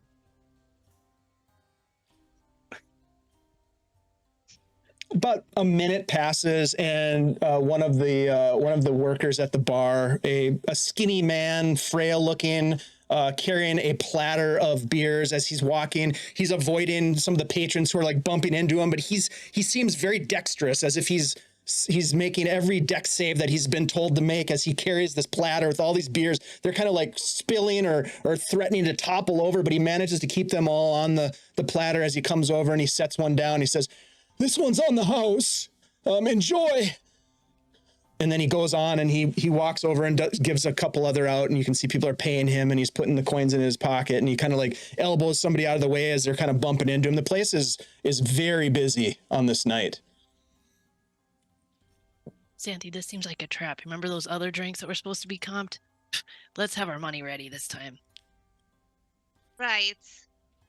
It's true. Like, I'm not going to trust people who say that the drinks are comped. No, let's just be ready for a charge. They're not going to be much. Even if they're charged, they're not going to be much. Another minute or two later, Declan Dunderfist comes back and slides up next to you in the booth. Ulrin. Now, how'd it go with them sisters, huh? I told you they're a handful. Am I right? They were more than a handful, but thankfully I was able to get the information I needed by performing for each of them. That was exhausting. I bet you did. Now, introduce me to your friends here. How's it going? Sorry about the mess, little one. Name's Declan Dunderfists. I work here, in case you didn't notice. That's pretty obvious, I guess. Shit. What's your names? Friends of, Old Fancy here, huh? Yeah, that's right. All My right. name's Dez. Nice to meet you. Good to meet you, I'm Des. Xanthi. And she will like lean over and she'll just press to digitate Nori clean. Well, that's a nice fancy trick you got there. Pleasure to I'm meet you. Nori Bibble Spark. Yes, you Clean are. now. Yes. More I am. sparky now. One can only be so clean in a place like this, am I right? Well, yes, but cleaner than I was is preferable. Yeah, this place is a shithole, but I'll tell you what. I call it home. At least I have been for a while. Now tell me, we got so carried away last night. Alrin, what the hell are you doing in town? Shit. Boy, is that a long story. We've been trying to find some people for some bad people, and that went to shit. So I think we're Always soon does. going to be skipping town, but I just wanted to come in and basically let you know that your assistance was very helpful, and if people are searching for me or us, hopefully you didn't see us. Well, We're very forgettable. I highly doubt that, ma'am, but your secret's safe with me. You know me, well, no friend of just about anybody. Except to my friends. Cheers! Here's to old Fancy and his pals, huh? And he takes a big old sip, and you can see the beer just dripping down his long beard and all over his mustache. He's got like the froth on his mustache. He kind of sucks it off with his mouth. Ah, yeah, it's a living, but I'll tell you what, we got something good here. I wish you were sticking around, Fancy. We, a couple of guys like us could make quite a killing around here. This place is ripe for the pickings right now, if you know what I mean. Hot damn. Yeah, we some of us got picked up by the law today, and Ah, they might be shit. thinking of trying to hire us out to do who knows what. So Yeah, well, you ought to there's so avoid that many- like the plague.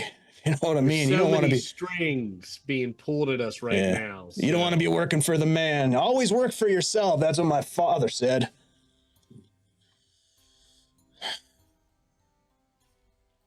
Unless it pays really, really well, then, you know, you can always make a concession here and there. There's no hard and fast rules. That's one thing I've learned in life is don't back yourself into a corner with rules and principles and morals and that sort of thing. Shit. You got to take yours while you can. Am I right? Mm-hmm.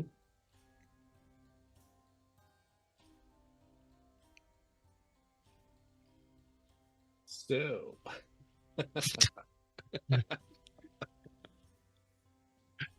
So, Elrin, now what do we do? Is it time for that dancing? About that, I wasn't going to say anything.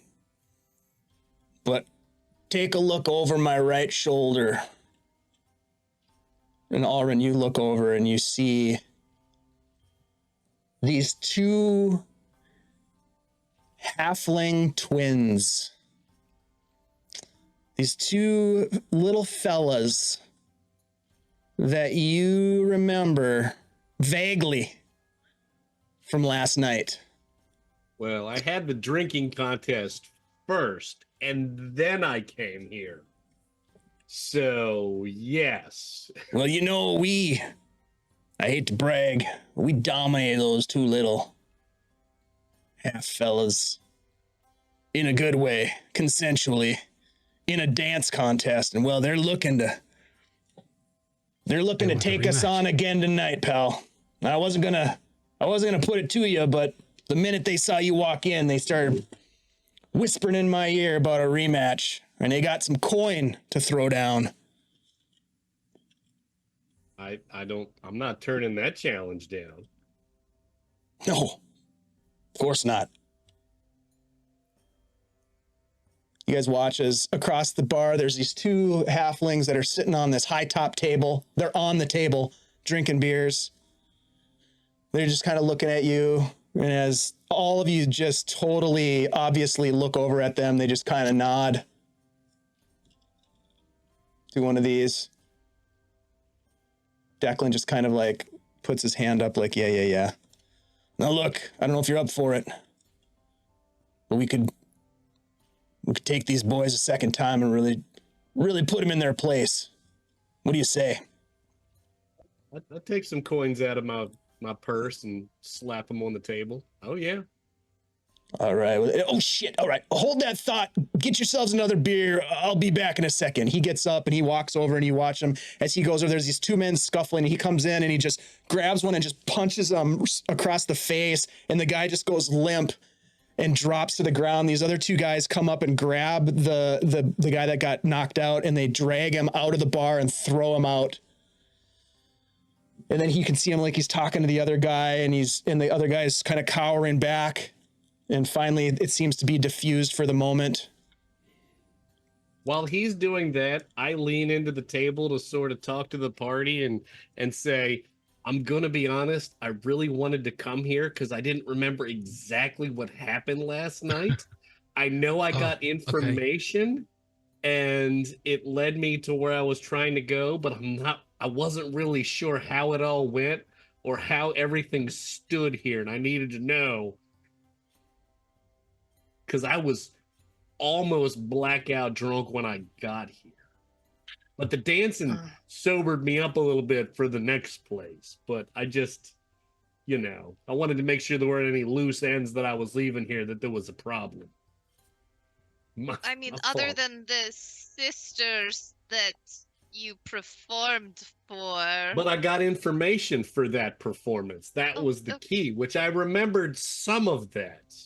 Which got me to the next place where I had to beat up some toughs. It was a night. Okay. But, at least you made one friend, even though he likes to punch people.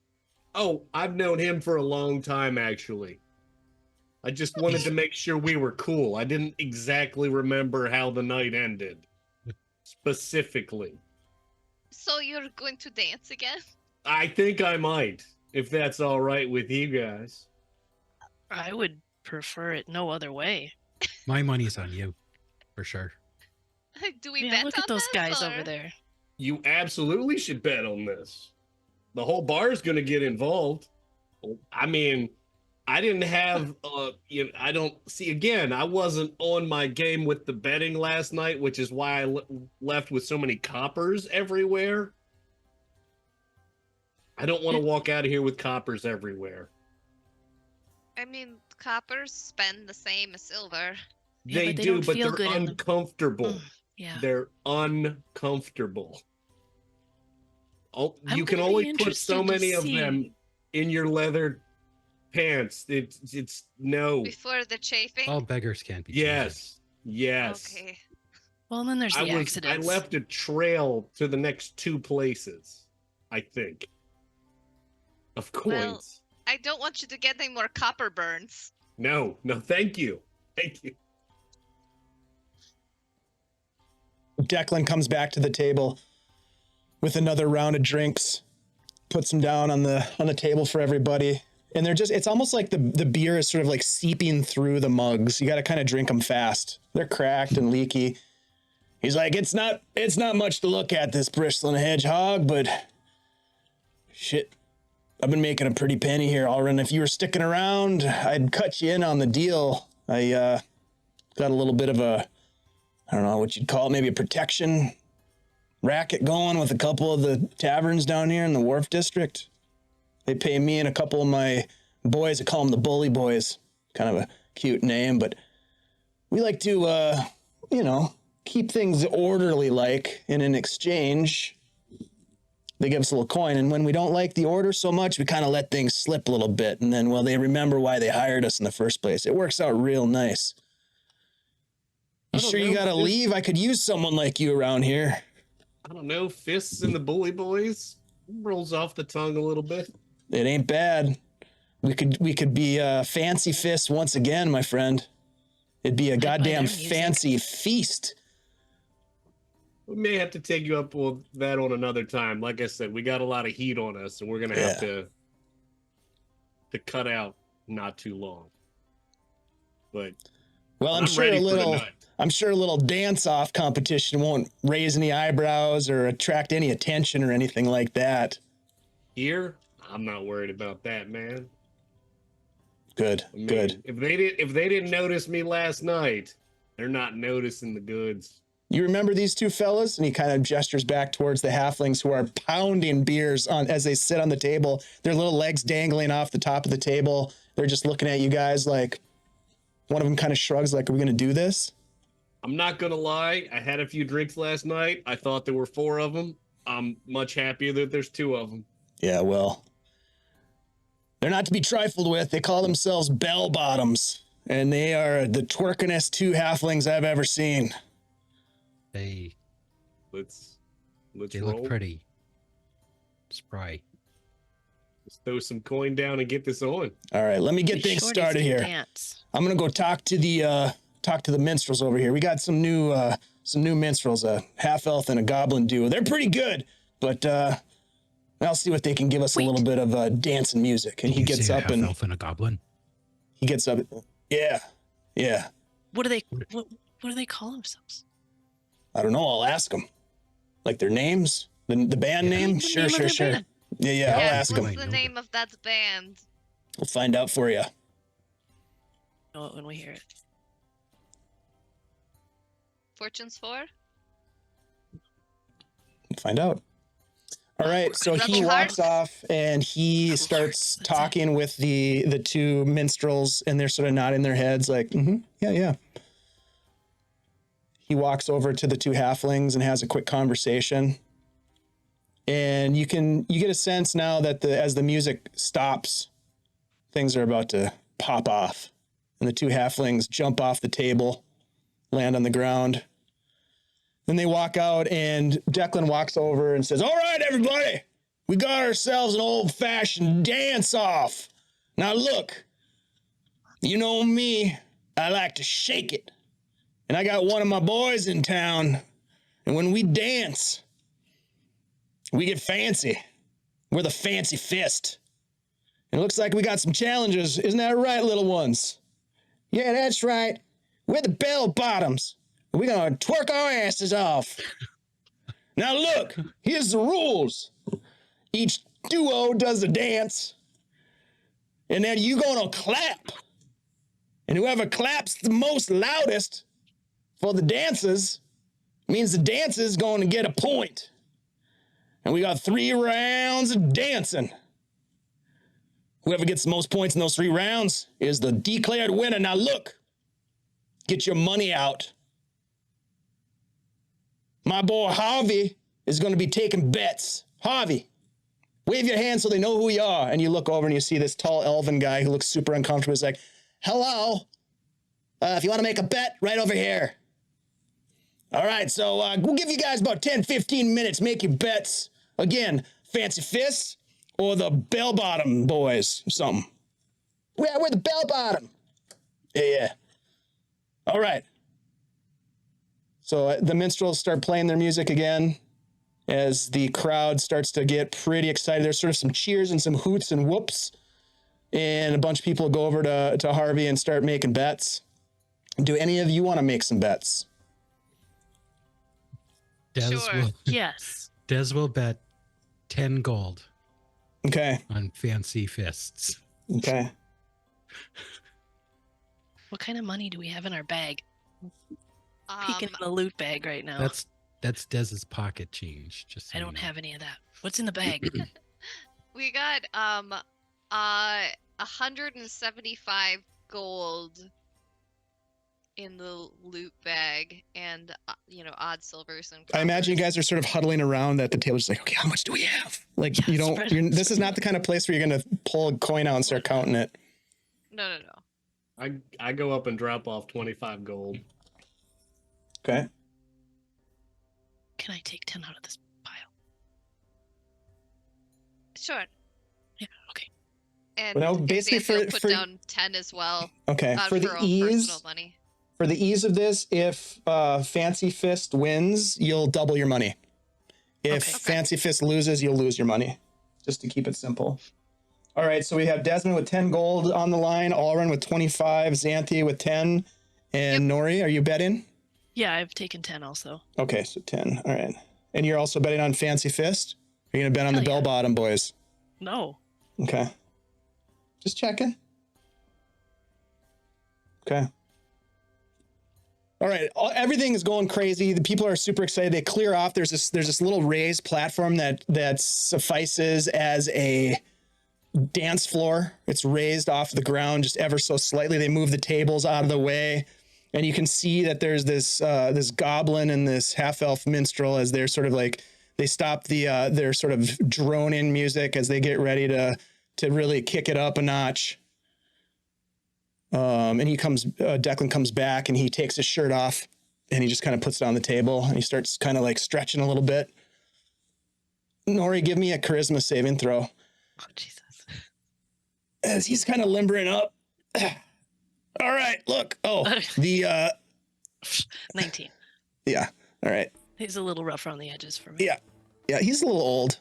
You know, he's got some He's got a lot of rings on from the picture. He's got a lot of rings. Yeah, let's bring that picture back up. He's got some serious. He's got some piercings. The time that the bets were going on, I take my armor off just because I don't need to have it on while dancing. Sure. Yeah. Yep. And you get the sense that because you're with Declan, people aren't like gonna mess with you at this place. You know, like I don't need to wear the armor while dancing. I think it will help to not have that. He's limbering up a little bit. He goes, yeah, it sounds like the minstrels, the names of the rebel hearts. He's touching his toes a little bit. And he's like, It's the rebel hearts. You know them? We're familiar with them. We've just they're pretty good, huh? Yeah, we're aware of their work. You're like groupies or something? No. We've been following him for some time. Yeah, fans. You're like fans. Gotcha. All right. Well, great. All right. Hey, Fancy, you ready for this, man? We'll have to go see him. Which routine are we gonna hit him with first? Let's rock. We've been dancing together for a long time.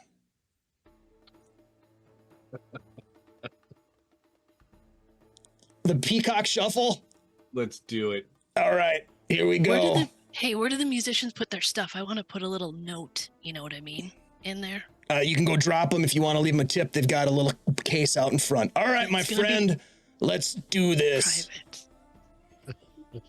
All right, so the music kicks up.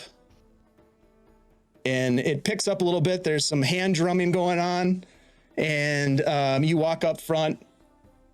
And Declan sort of gets up there and he's like, all right, we're going to go first then. All right, peacock shuffle. So the two of you stand at either side of the dance floor, right? Tell me exactly. Yeah, give me some. What's your pre-peacock shuffle maneuver? Like, what are you doing to get ready as you're up there? So I gotta lean forward with the left arm kind of behind me and the right arm sort of swinging in front of me as I sort of walk with a weird gait. do a nice slow circle. I think they call that the elephant. Oh. No. Obviously, you haven't been out around the dance circuit enough. No, you're right. I haven't seen a lot of dancing, honestly. It's a good old-fashioned dance-off. Yes. All right, so you and Declan are sort of like mirroring each other on either side, and you sort of like do this shuffle with this peacock, sort of like, you know, like wings coming out and some neck bobbing and movement as you're picking your legs up and jumping around, and you kind of link arms and you spin each other around. And then at one point, like, he puts his hands down, you put your feet in his hands and he flings you up in the air. What do you do as he's flinging you up into the air? If he gets me high enough to the ceiling, I'm gonna walk on it a little bit before dropping back down. Fantastic. Give me an acrobatics check. I would love to. With advantage, because I'm gonna use one of my advantage. All right, that sounds good. We got money on the line, yo. Yeah, we got a lot of gold right now. Got money on the line. And I don't like acrobatics. Athletics is slightly better, but I don't care. Ooh, that's a 16. That's pretty good. Yeah, you stick it as you land, and the crowd is like, yeah! They're cheering. There's beer like spilling all over the place. And you and Declan sort of like finish off this routine as he does a somersault across the dance floor, jumps up. And for that, I give him bardic inspiration. So Very he does cool. even better. All right, I will roll an acrobatics check for him with your bardic. Is a D8. With the D8. Yeah. All right. Don't fail me, Dave. If he makes this, then you guys are going to have advantage on your performance check for this. Oh yeah, it's a 23. All right, so give me to sort of like give us the check that gives us the status here. Give me a performance check with advantage as you and your partner rip off this awesome peacock shuffle. That is a 21. A 21. All right, Yeah, cool. 23. 23. 23. Sorry. Very good. That's going to be tough to beat. So the crowd cheers as you guys come to an end with the first round of your dance, and these two little halfling fellas walk up, and they've taken off their shirts, and they've pulled off their pants, so they're wearing like these little like bikini briefs as they get up onto the stage, and people are like cheering and shouting, and they've got their own like section of people who are super into it apparently as they get up there and they start doing like acrobatic rolls, somersaults, handsprings, and then they get down in front of the crowd and they just start twerking. They're just making it clap, and people are just like, yeah, and they're super into it. And I'm gonna go ahead and roll for these guys to see how they do. For round one. That is only a 16. So as the two of you guys are standing side by side and the crowd cheers for you, the cheers are much louder, and you guys have 1 point in this against the other two. Now, if you get this next one, it's over because there's only 3 rounds. Okay, so they're sweating, they're breathing heavy. These two little halflings as they pull themselves from the stage, and people are like throwing them a towel and they're toweling off on the side, and one of them kind of puts the towel over his shoulders and is just kind of like watching you guys as you're getting ready. All right, Fancy, what should we hit him with next? You know what? We don't need to go 3 rounds tonight. Let's hit him with 2. Let's finish it. Let's take him right down with the lobster mobster. Oh shit, we haven't done that one for a while. Oh boy. What are they doing? Yeah. All right. Oh shit.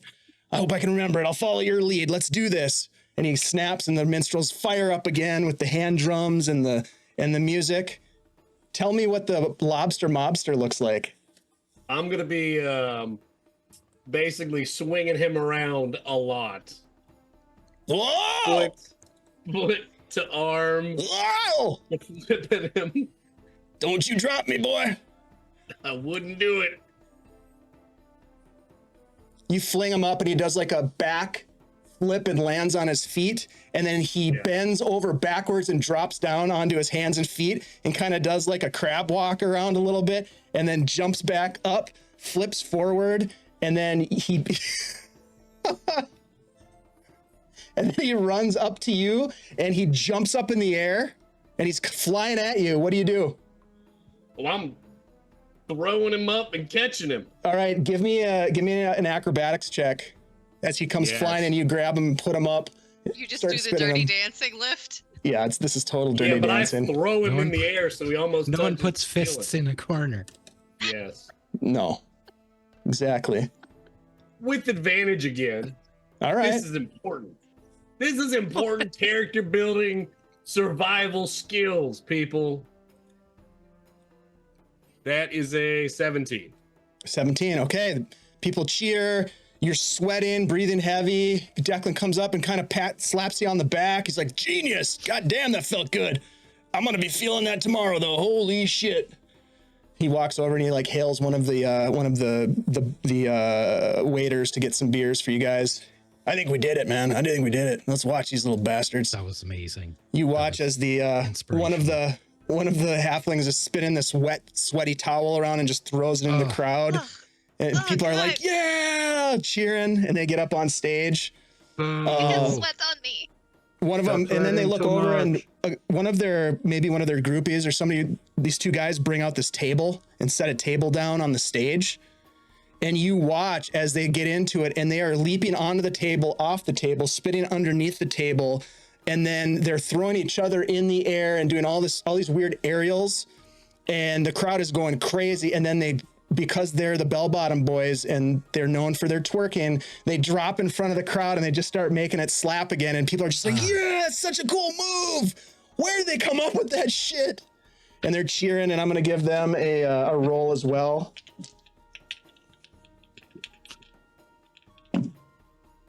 It seems to me like they're just riding that one move. 14. Yeah, they're a one trick. They do not make it. And as you come back They're out onto the sloppy. stage, and Harvey is like standing there in the middle, and he puts his hand over the bell-bottom boys, and people are cheering. They're like, yeah, bell-bottom boys for life. And then he puts his hand over you and Declan, and people are like, yeah! And the place just erupts, and Declan looks over at you and smiles and looks back at the bell-bottom boys and goes, eat it, boys! And everybody like fires up, and the music changes, and the crowd fills back in, and people are like, shit, they lost the bets. Or other people are like, hell yeah! You guys all won your bets, so you double your money. So Des, you walk away with your 10 gold plus another 10. Yeah. Alrin, you're 25 plus another 25, and Xanthi and Nori, same. You're 10 plus another 10 gold as you make a little money off of the dance competition at the Bristling Hedgehog. Alrin, you and Declan are sweaty. Someone brings out some towels. The towels look like they've been used maybe on the bar, so they're like wet and they stink. They smell like beer, but he's wiping himself off. Hot damn, we still got it, my friend. Never go against a bard when dance is on the line. Damn right, my friend. Damn right. Well, I think we put those bell-bottom boys in their place, at least for the time being. I don't think we'll be seeing them around challenging us anymore. Speak of the devils. And then you watch as they walk over. And they're like, yeah, well, good dancing. You won fair and square. I guess we'll get some new routines, and we'll find you, because we're coming for you. Yeah, sure you are, boys. Get yourself a beer. It's on me. Hey, thanks. And they walk off. Really sweaty. A lot of sweat in this place right now. Of you. Prestidigitation. Well, honor among dancers. You know what I'm saying, Desmond? I do. Yeah. Are you Feels a good. dancer, Des? No, but I could tell you guys won. Hands down. By far the best dancers up there. Not too shabby. Not too shabby. Well, look, I'd love to sit and chat, but I got things to do. Let me know if you need anything. Before you leave, Fancy, make sure you come talk to me. All right. Great meeting y'all. Have a great night. Des. Nice Great to meet you too. Watch Des out for is- this guy for me, will ya? Okay. All right. All right. He walks off. Des is just staring at the rebel hearts. Mm-hmm. Same. Gonna do. They're just up there smiling and playing, and people are coming up and throwing a little bit of coin in the We little guitar case or loot case that they have up there. I bet they're gonna take a break soon. And when Do they we- do, we're gonna talk to them. Okay. Oh, yeah, okay. Well, what are we gonna say? Like, you stole our friend's book. Give Yeah. it back? Yeah. Well, Well, here's the thing. I think I could charm one of them into just giving it right up. They don't probably have it still. Do you think? Well, if they don't, they can tell me exactly where I can find it. If they can't tell that, then we'll just beat them up. Vengeance for Spug, right? Yeah. Exactly. Just bloody them So- up a little. If you want to ask them questions, I can tell if they're lying and what they're thinking about. You can? I mean, That'd be great. I sure can. Be probably are less mad, multi-talented. if we don't. Thank you for that. Little Goblin is just going nuts on the bongos. He's They so are, good. They're pretty good though. They're Yeah, talented. they're not bad. Maybe we I just- don't we really don't- have anything against them. It's Let's just try not to wreck their hands. if they stole Spug's book, we're gonna get it back for them.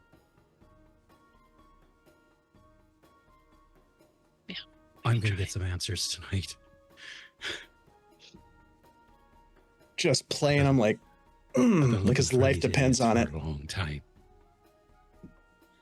Since before we met you, Nora. Yeah, I remember you told stories when we first met, like 3 weeks ago.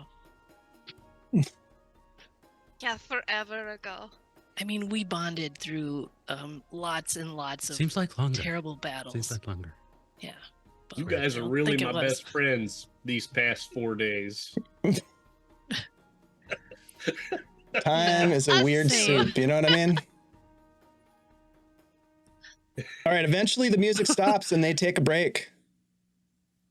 Let's do this. Great. If they get lippy, I'm going to charm the little one. My armor is back on, by the way, just because now that I'm done dancing, Okay. I would put it back on, just in case. We're gonna do good cup, bad cup. Des, you charm him, I'll punch him. How do you want to do this? I mean, let's start out just asking questions, and if they play coy or try to make a break for it, that's when the big guns come out. All right, Yes. let's get But over we're there not, before we're they not going to leave. let them get away.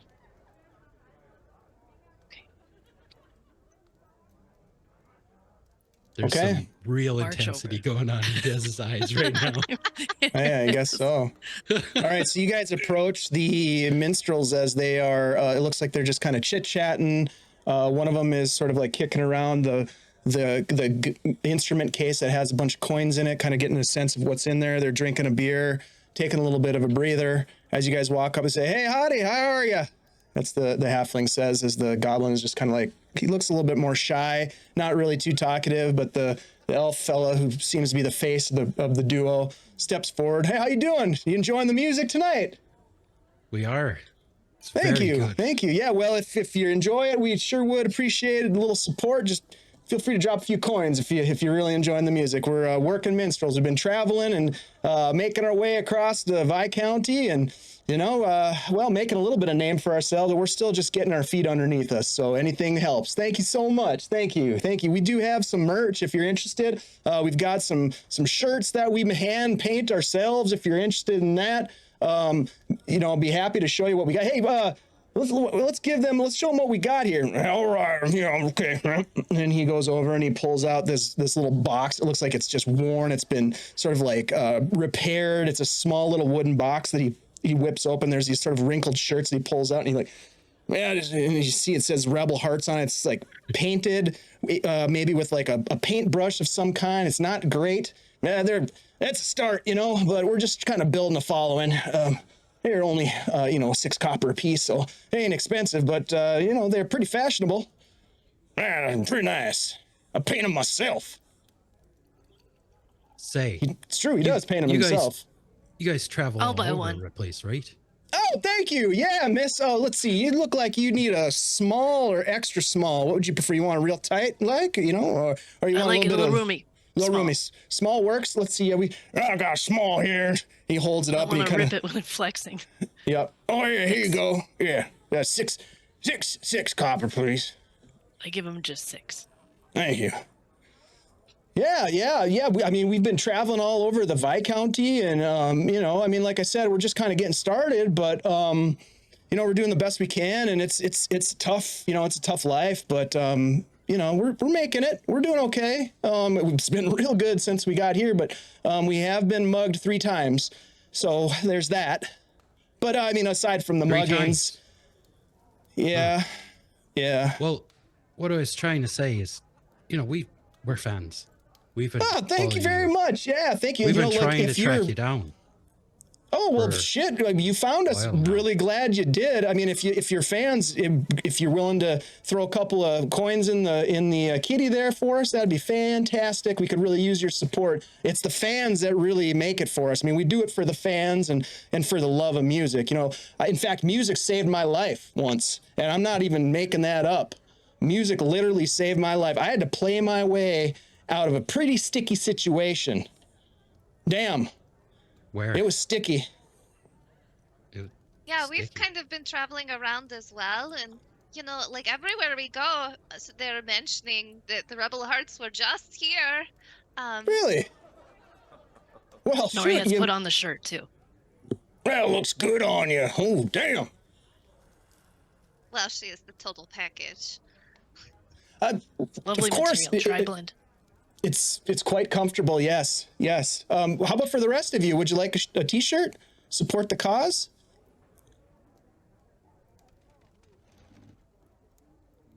Okay. Well, hey, look, thanks for stopping by. Wait, It was nice meeting some. Right.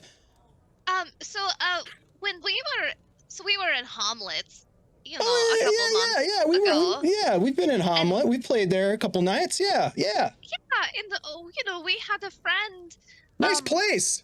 It was really lovely, great omelets. Mm, We had the a best. friend that we met there who said that he had spent some time with you. Oh, who's that? Do you remember Spug Noir?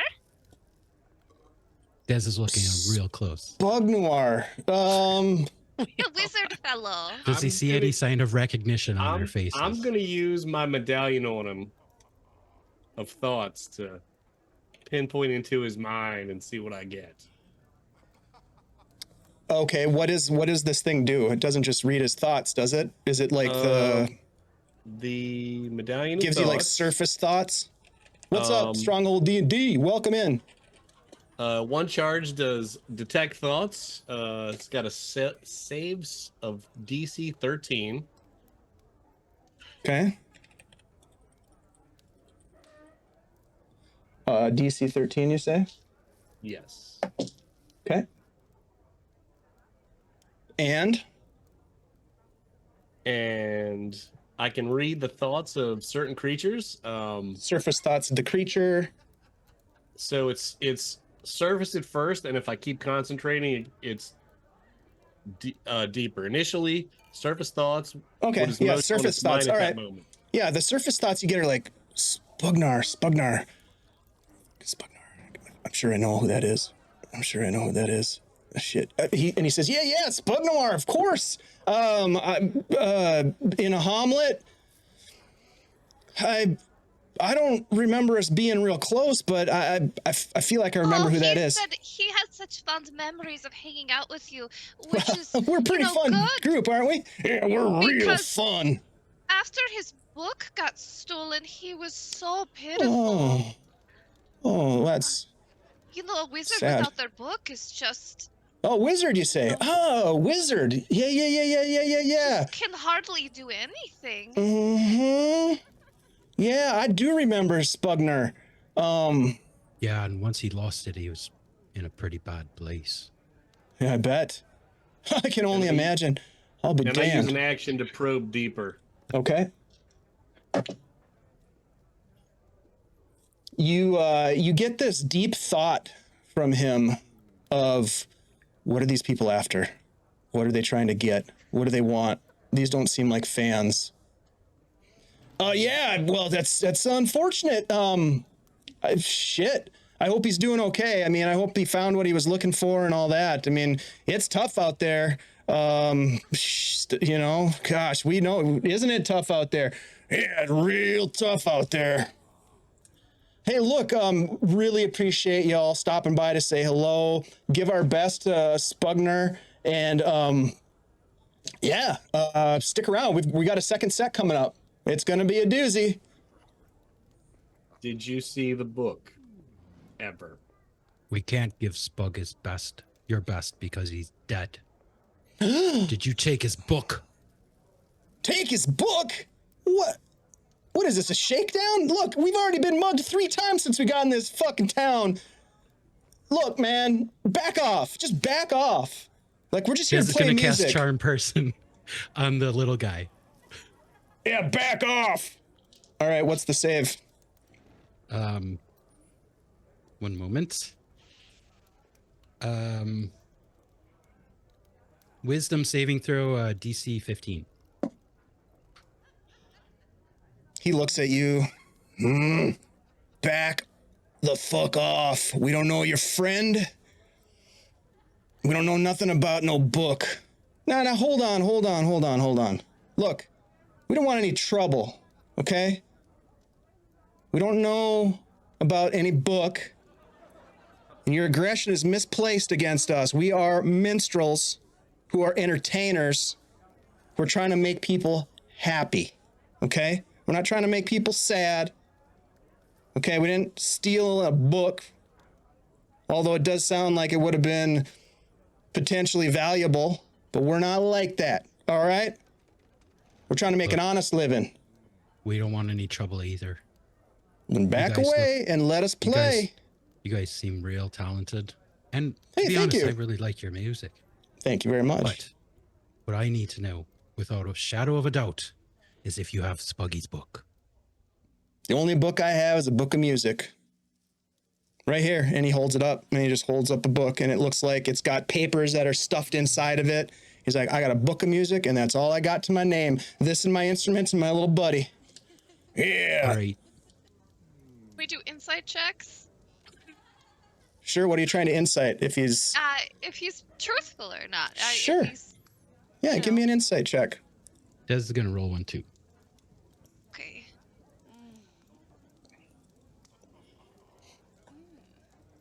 13. Okay. Des rolled a 21. Okay. Yeah, he's lying to you, Des. So look, if Give me the we're sign. all Just give me the square sign. here, if we're square, we're gonna get back to our job here playing music. And if Bad cop. I dive at him. okay, make an we're attack doing roll. We're doing this. When I see that, I cast silence. Rolled a 4, an attack roll with a Des will just try to punch the guy. All right, let's roll Unarmed initiative. strike? Roll everybody roll initiative. Okay. Yeah, an unarmed strike. that's an 8. I rolled an 8. For initiative, No, roll initiative. for an unarmed strike. She That's gets also a an 8. surprise That's round, also an right? 8. Because Initiative is she also said an we're 8. doing this and she attacked him. Yeah, we'll give Nori a surprise round. Okay. It's- Well, did I miss him? I mean, like, how, Yeah, you totally missed him. He ducked out of the way. mm, All right, 25 to 20. 15 to 20. Boy, hey, hold up. 24 for Des. All right. I'm holding up. 15 to 20. 10 to 15. 14. 11. 14 for Alrin. 11 for Xanthi. And what'd you get, Nori? 8. Okay, so you take a swing and miss with your surprise attack. And Desmond, it's your turn. All right. Des is going to say fuck it, pull his knife, and try to stab this guy in the arm. Okay.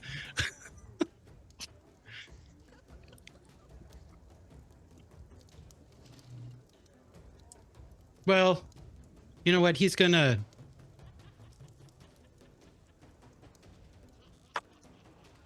That escalated quickly. Yeah, I It don't want to always kill the does guy. with Desmond. God, you think he'd learn? Cut hands off. Yeah, he doesn't learn. Maybe non-lethal damage. Yeah, I'm gonna try to hit him Use over the the head with magic the hilt words. of my dagger. Non-lethal damage, please. Okay. I'm gonna use one of my advantages from chat. Okay.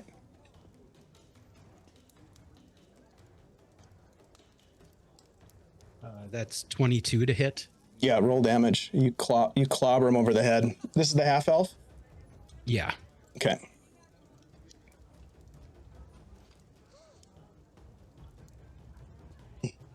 I mean, Nori's right next to him, right? You guys are all right there.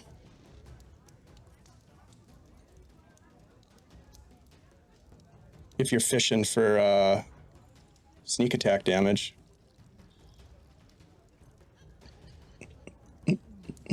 This would be 17 Hey, thanks, bludgeoning Scottish damage. Jeff. Thanks for the advantages. Who would you like those to go to, my friend? What's the damage? 17.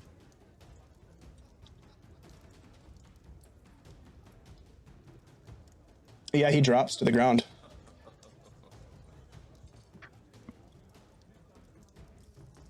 Okay. I'm gonna turn to the little guy, the goblin. We can stop this all right now. Give me the fucking book. I know you took it. I could tell he Alright. was lying to me. Alren, what are you gonna do? I'm going to use a bonus action to give Nori Bardic Inspiration. I would say the one thing that I think you said you cast silence. So even though you said that, he didn't hear a word you said.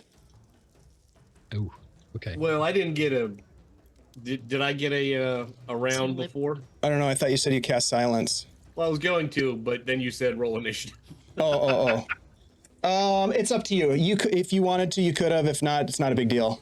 It's up to you. mean, Let's say you if I didn't. did- Let's say you didn't. We'll say you didn't, Okay. so that Desmond so can then say I his would give thing. Nori Yeah. advantage, and then I would cast silence. Okay. So that we can drag these guys out quietly. Got it. Okay. All right. So you cast your spell and you give the bardic. That brings us to their turn, and one of them is down, unconscious, and the goblin fella just looks up at you and just drops his hands to his side, just looks at you.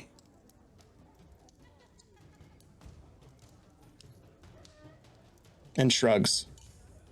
Xanthi, what would you like to do? All right, so it's just the goblin and the passed out guy. That's who's left. Yeah, the half elf is passed out. I can't. Thanks, Jeff. Those advantages were for one for all of us. Thank you, buddy. Appreciate it. You. You know what? Xanthi's gonna take out the carafe of coffee and she's going to make some ice shackles for him. As her thing, because that's the only thing she can do that isn't verbal. Now that we're in an area of silence. Okay. All right, he's got iced coffee shackles. Cool. Nori, what do you want to do? Nori's gonna grab him and drag him outside. Yeah, he doesn't put up a fight at all.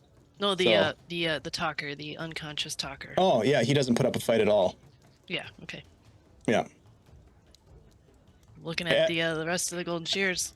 As this is happening, Declan walks over and says, "What in the actual?"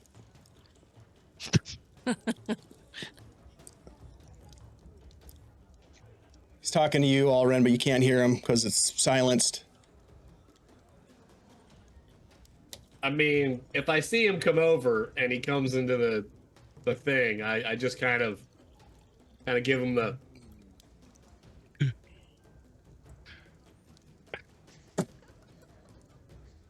Are you He guys? does So you're seem- dragging these guys outside, basically? Is that what's happening? All right. So you Yeah, guys we're gonna drag him grab their outside, stuff, too. and he's gonna follow. Declan follows. And the silence, is that cast on a location? Is it cast on? I did it on the location, so it would Okay. just be there in All case right. they yelled out. Okay. So Wow. the one that's knocked out obviously makes no sound, and the little goblin fella is like, he's just walking with you as you're And pushing him. once we drag him out of it, I dismiss it. Declan walks out of the door as you guys are now outside in the cold evening air. You know, you can see your breath in the air again, and he's like, "What in the actual fuck's going on here? That's my entertainment for the night." Sorry about that. We've been following these fellows for a while now because they stole something from us. Is that right? And he looks at the goblin. The goblin's like, "I don't know, man. I don't know what you're talking about. You best fess up if it's true. You got another I can set to tell. play. It's going to be tough to play with broken fingers." I could tell the other one was lying to me, so that's why I knocked him out. The Nori's other one trying to keep slap healing? that one too, probably. What? Did we grab their I don't stuff know. too? Des grabbed like all their stuff that he could when we were on. Yeah, I our mean, way I out, didn't. isn't I it? wasn't holding anything. I could have grabbed it while you dragged him. Do out. they have some packs or anything? They had their instruments. They had an instrument case that was filled with coin that they had just earned from people throwing coin into their kitty. Xanthi wants to take a look at their book, the music book. Sure, Is it you open it up and really- it looks like song lyrics. Looks like a music book. Is the beginning part also a music book? You page through it as best you can tell. It looks like music. A lot of sort of like ballad type, my lover, this, and it's real.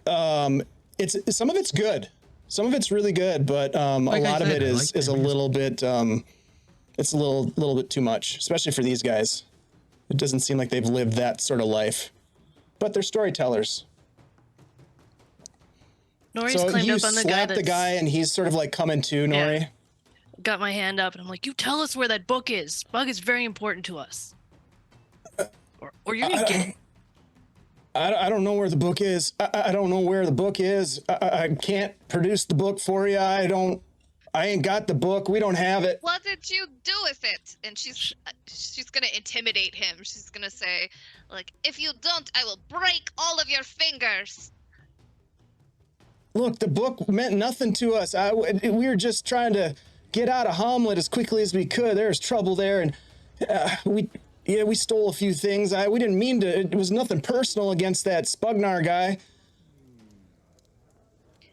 Well, your thieving crippled him to the point where he got killed at one of the towns over because he couldn't cast hardly any spells. That's terrible, and So sincerely you're gonna tell us who you apologize sold for that. that book to?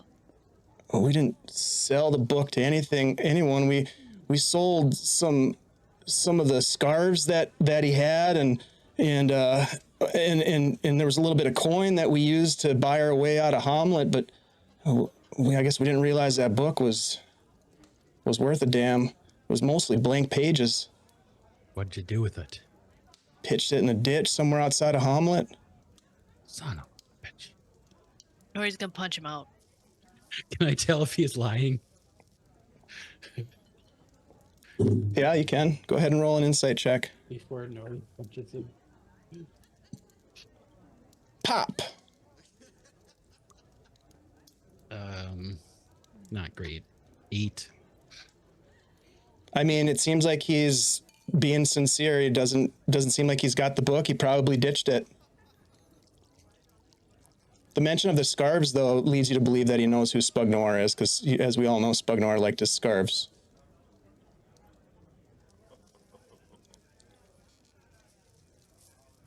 But he's unconscious again. So they don't have any packs on them or anything? Not on them. They're playing music. I'm sure they're staying somewhere. Yeah, are they Yeah, well, they were staying here for a couple of nights. Do they have a room? Indeed, they do. Can we, with your permission, see if they have the stolen item? No, but I will go check. Don't All punch the minstrels anymore, please. I do Well, need they're them so to finish their set. punchable. I understand. I do like putting my fists through things, but not when people are working for me. And just so happens that these two fellas here still have some work to do for me. If you would Sorry be, about that. I just had to emphasize the point. I think you did just you know fine. what? I'm really good at healing, so we could break a couple fingers and then we could leave them as we found them. That's a dark, dark thought, miss, but you do you. He's done worse. No doubt about it. And then he walks away. I'll go check their stuff.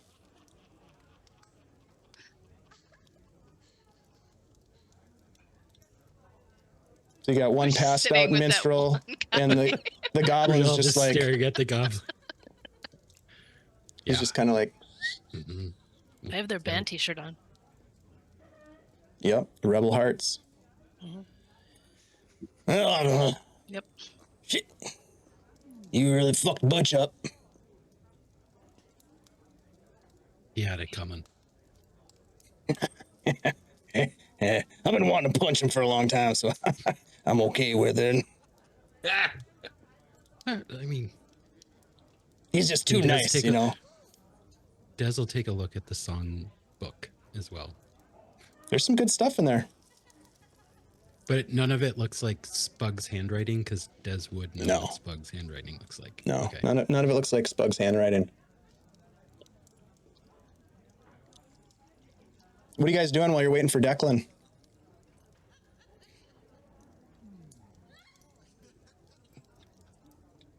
Probably drag them back in. We got what we needed, right? Which is nothing. We're just gonna leave them out here. Yeah, we'll They're just on their stand here with the break. guy. I mean, we don't want to ruin the relationship with fists. Well, You can bring them back to our Fancy. table. We can finish our drinks while they can patiently wait. Alrin, can we call you Fancy now? Sure. Have you seen the new hat? Yes. Thing's sweet. So you're gonna drag him back inside? Weekend at Bernie style, yeah. Mm-hmm. All right, yeah, totally. You guys take him back. There's some other people in your booth at this point. But you bring him back in and find a place to kind of lean him up against the wall. Declan finally comes back and he says, "But they didn't have any other books or nothing."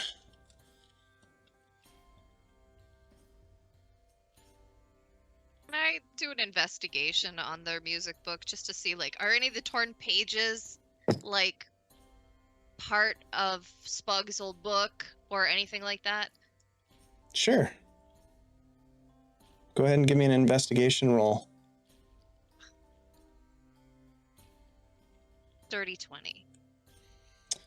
You're paging through and honestly, like, you're looking at it and some of the lyrics, it's poetry. It's mostly poetry. Some of the pages are torn and soiled as if the book's been dropped many times. It looks like it's falling apart at the binding. There's really not much to discern from it, although you can see that on the back cover there's a little bit of a tear, and almost as if there's sort of like something slid into the actual book cover. Oh, I'm gonna look for that. Like, what's in there? Dig around.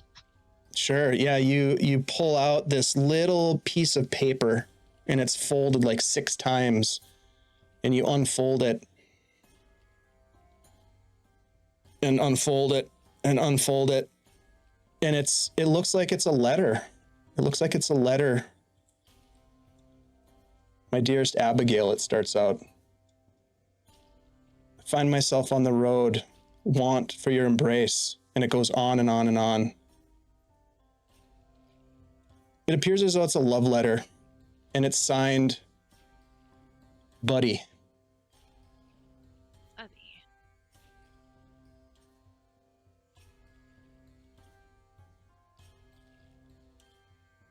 Which one of you is named Buddy? Ah, that's Butch's real name. Which one is Butch? The one your friend knocked out. This is the goblin talking. Hmm. What'd you find there, huh? What did you hit? Just a love letter, I guess. Oh, you got, let me see that. Oh, let me see that. Here you go. Oh, Abigail, I heard a lot about her. Who's Abigail? The muse. That's Butch's muse. A lot of songs about Abby. Some good ones, too. Yeah. Hey, thanks, Raiders, for coming on in, Entropy Emporium. Hello. Yeah, he's real heartbroken about that one. Good old Abigail. We got some hits out of it, so that's all I was wondering. Oh yeah, what happened with her? Should they just break up, or? You gotta ask Buddy. Buddy.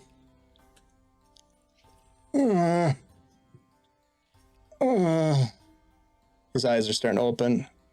Xanthe leans over and just flicks him in the forehead. Ow!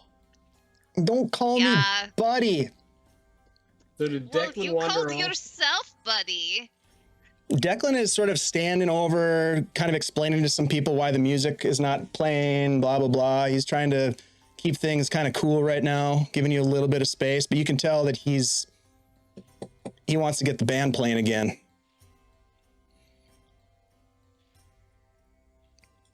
All right. So this Abigail person, do you break up? What are you? Did you wait? Did you go through my things? Of course he did. Went through all your things because you're a thief. I ain't no thief. We did what we could. And what we had to. When you take someone else's things, that's stealing, which means you're a thief. Man, nobody's perfect. Damn. Shit. Oh, I just got an idea for a new song. Yeah. Oh, fuck my head. Look, what are you gonna do with us? You gonna hit us again, or? I could break your fingers. I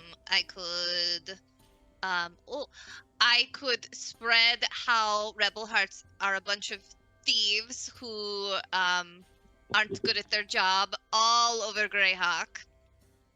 Or you could tell me how I can find Spug's book.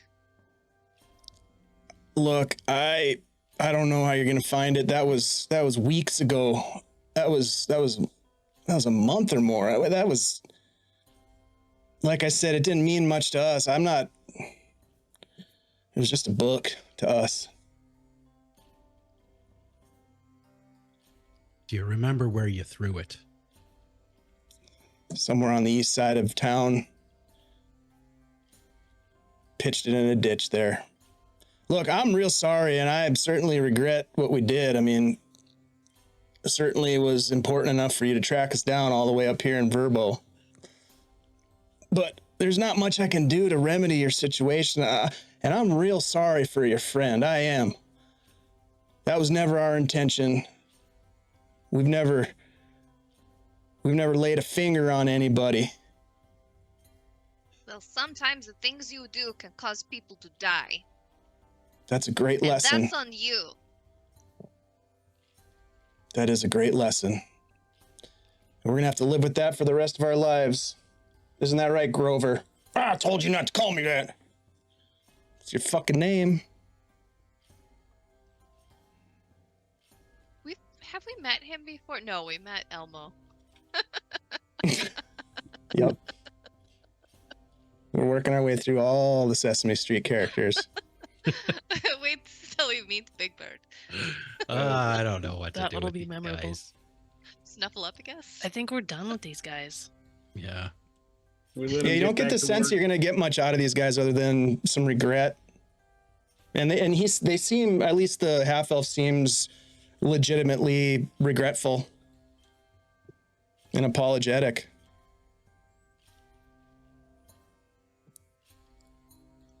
Des will kind of just look at them for a while, look over at Fists, look back at them, and shake his head and kind of turn around and walk off. Okay. Yeah, Xanthia, I'll lean over to Fist and say, you better keep an eye on them because this isn't the only time I've heard that they've gotten into trouble in a different town. Well, there's a lot of trouble that you can get into in a place like this. That's for damn sure. And we've gotten into our fair share of trouble. Yeah. And it but went well I'm just beyond saying, stealing a couple of books, I'll tell you that much. what's These your boys don't pocketbook? mean any harm by it. Everybody makes bad decisions from time to time. Shit, I know I have. Nori will just walk away from Butch, push him first, and say, "Watch who you steal from, buddy." Oh, sorry. Shit. The two of them walk back to their stage and sort of like are talking about whether or not they're going to do a second set at this point, or if they even can. I'll walk up to them and tell them that they're gonna do a second set. Oh yeah, of course. I Yeah. will persuade them to do a second set, because There are worse options, like being thrown in a ditch yourself. Well said and point taken. And they pick up he picks up his loot, and Grover gets back down behind the bongo set, and they start playing. Good. Guys, that was our only lead. And then I'll go back over to Declan. Well, hope you got some things sorted out there, pal. Sorry about the music delay. That's all right. Shit happens. Your friends are pretty wound around the flagpole about this whole book thing. But when people steal from your friends, well, shit. You get a little bent out of shape about it. I can see that. You got yourself some loyal companions there, obviously. A little hot-headed, though. Keep an eye on them before they get into too much trouble. I mean, these past 4 days, they're like my best friends. Yeah, well, you know what they say about friendship. It's good while it lasts. You take care of yourself, Fancy. It was good dancing with you again. Yeah. I'm gonna be here for a while here in Verbo until something happens, but I'm sure we'll share the stage again. look me up. There's always a place in the Bully Boys for you. Curious how long my shirt stays up there. I think it's a permanent fixture now. You ain't getting that one back. Oh no, it's shredded. Take care of yourself. Be careful out there, y'all. Don't get too tangled up in anything too nefarious. Although by the looks of you, you already have. Take care. And he walks off. You watch him as he grabs somebody and like throws them against the wall as they're starting to fight, and he sort of like diffuses the fight and heads off. And with that, we're getting kind of late in the night here, and so there were a couple of other things that folks wanted to do. So let's say we close out our time at the Bristling Hedgehog and just do a couple of quick housekeeping items. Desmond, what were you hoping to do with the dogs? Des was going to check in with them, let them know that he's leaving town. He's going to give, well, he already gave Frog his old crossbow. So he's going to give them 2 short swords and a dagger that he is no longer using. Okay. And he's also going to give them 20 gold. Okay. And so this is the next morning, I assume? Yeah, kind of like early. Yep. Early morning. You guys can kind of split up and take care of business with the idea of meeting along the wharf district. You seek out Frog and Big Tony and Rook, and you find them in their hideout underneath the wharf. And you kind of walk in, and Frog gets up. Hey, yo, Desi. Hey, good to see ya. We thought maybe you were going to take off, but here you are. I do have to leave town for a little while, but I wanted to say goodbye. No, to you Des, guys. you taking off already? You just got here. Hey, come on, man. We got some things to do. Look, we thought maybe you were going to stick around for a while and help us kind of get back on our feet again. I was hoping to, but unfortunately, I have to help my friends. Ain't we your friends, Des? Of course, Big you Tony are. That's gets why up. I'm not leaving you empty-handed. And so, yeah, but you're leaving. Yeah, I got to. But you were gone for so long, and then you just came back. Now you're leaving again.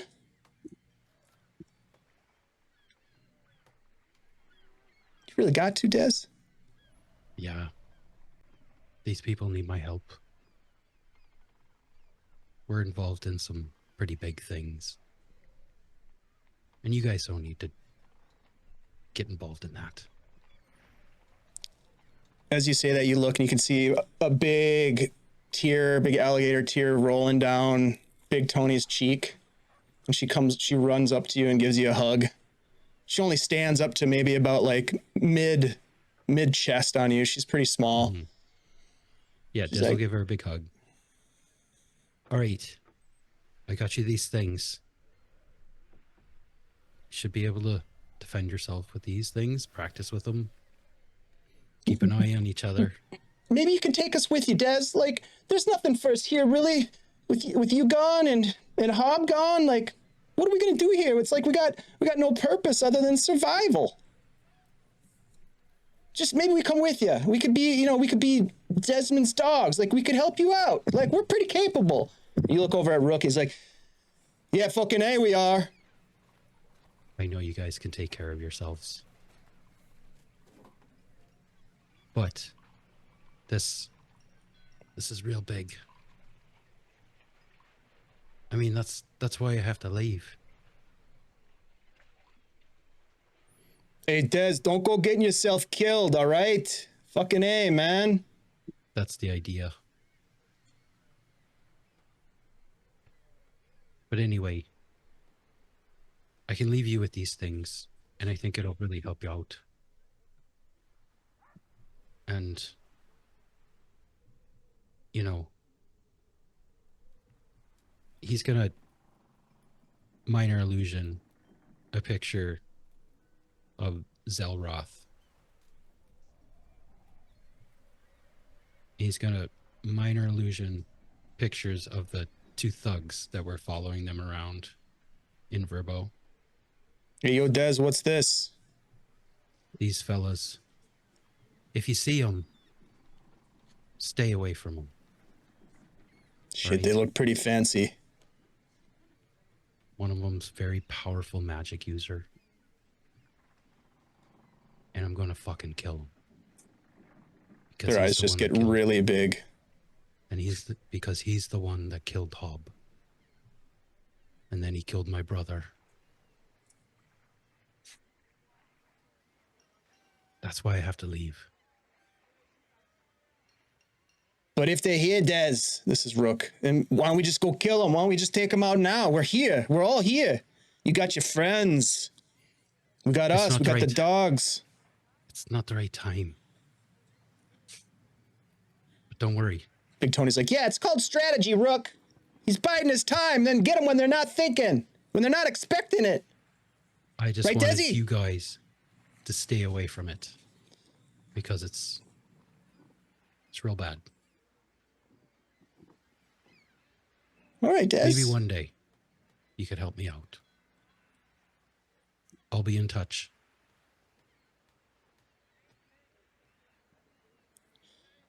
All right.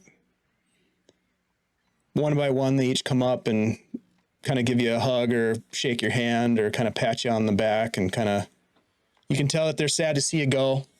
Mm-hmm. It's a kind of an emotional moment, especially for Big Tony, who was probably pretty hopeful that maybe you're going to be sticking around, kind of taking over.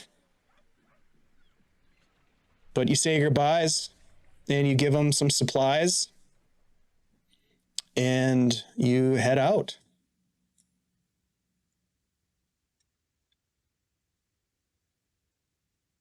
Nori, meanwhile, you wanted to take care of something as well, yes?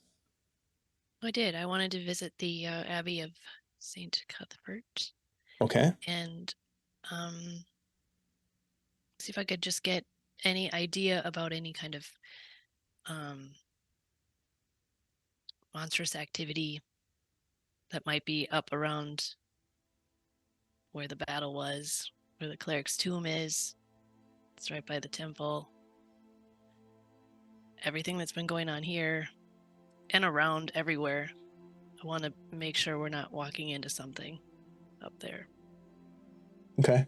So you head back into the city while Desmond and the others are taking care of final preparations to leave. And you make your way to the Abbey of St. Cuthbert, which is partially open to the public this time of day. It's early morning. They're just finishing up with the morning prayer services. You can see people filing out, and there's a charismatic-looking elderly man, well-groomed. He's got these beautiful, just impeccably tailored robes. Obviously, a priest of St. Cuthbert, as he's sort of speaking with people as they leave. And he sees you and takes note of you as you're kind of standing there. And he kind of nods to you as if, welcoming you. Is there something that I can help you with, child? Yes. I was in the Battle of Emerdy Meadows I'm time ago. sorry to hear that. Well, You we fought with the victorious. regiment from the Cron Hills, I suspect. Yes, I did. I was on the battlefield myself, under the banner of St. Cuthbert and Verbobonc. Terrible business it was. Indeed, those times are far behind us now, but there's still evil lurking about in the hills, and I've heard tale of an uprising outside of Nolb recently, but recently put down, so it seems. But what brings you? Are you here to worship? Are you here to seek guidance? How can I help you? I'm sorry, my name is Father Franco Santori. Welcome to the Abbey. Santori, Bibblespark. I'm planning on going up to pay my respects to some of my fallen friends. I was wondering if you knew, is it safe up there in light of everything that's been going on these days? Do you have contact up there? Well, there is a small town of Emredy, just to the north, just off the river. It's not even a stop on the waterway, but along the road, Emredy would be the closest town, and I think you would do well to inquire there for more information from the locals. I have not been for many years to give my regards to those who are buried in the meadows themselves, the poor souls that gave their lives to protect all of us. It is a bit of a long journey, but I recommend inquiring with the emissary of our order, Father Marco, who is stationed in Emredy. He may be able to give you a bit of more of a local insight into what is happening, but I dare say that there's tales of wicked men and cultists to ancient evils are milling about in that region, so do take care. I would hate for a veteran of the war to get into trouble with a pilgrimage of honor and respect.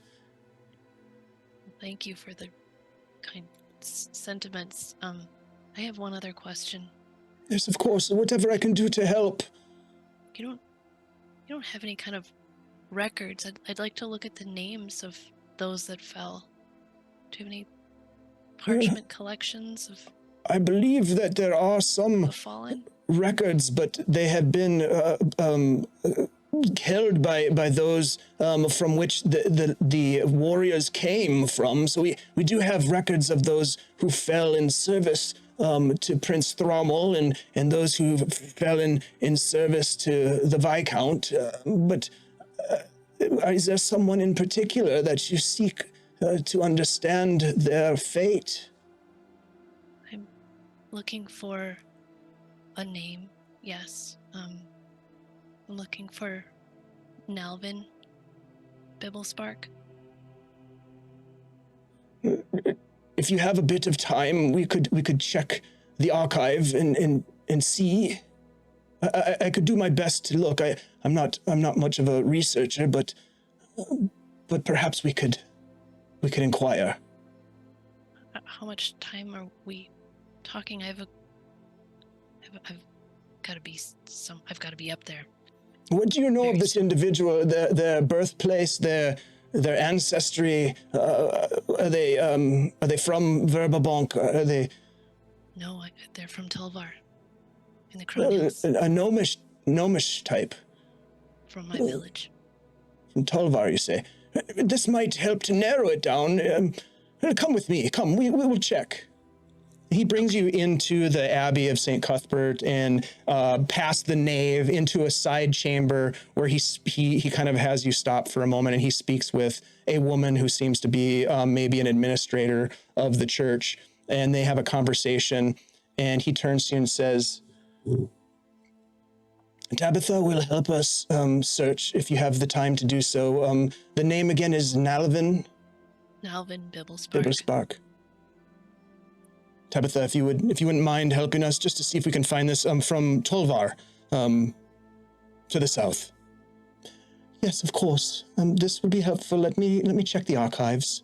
And she leaves through a back door, and he sits down with you and says, Is this someone that you knew that fell then at the battle? I lost track of them. I don't know.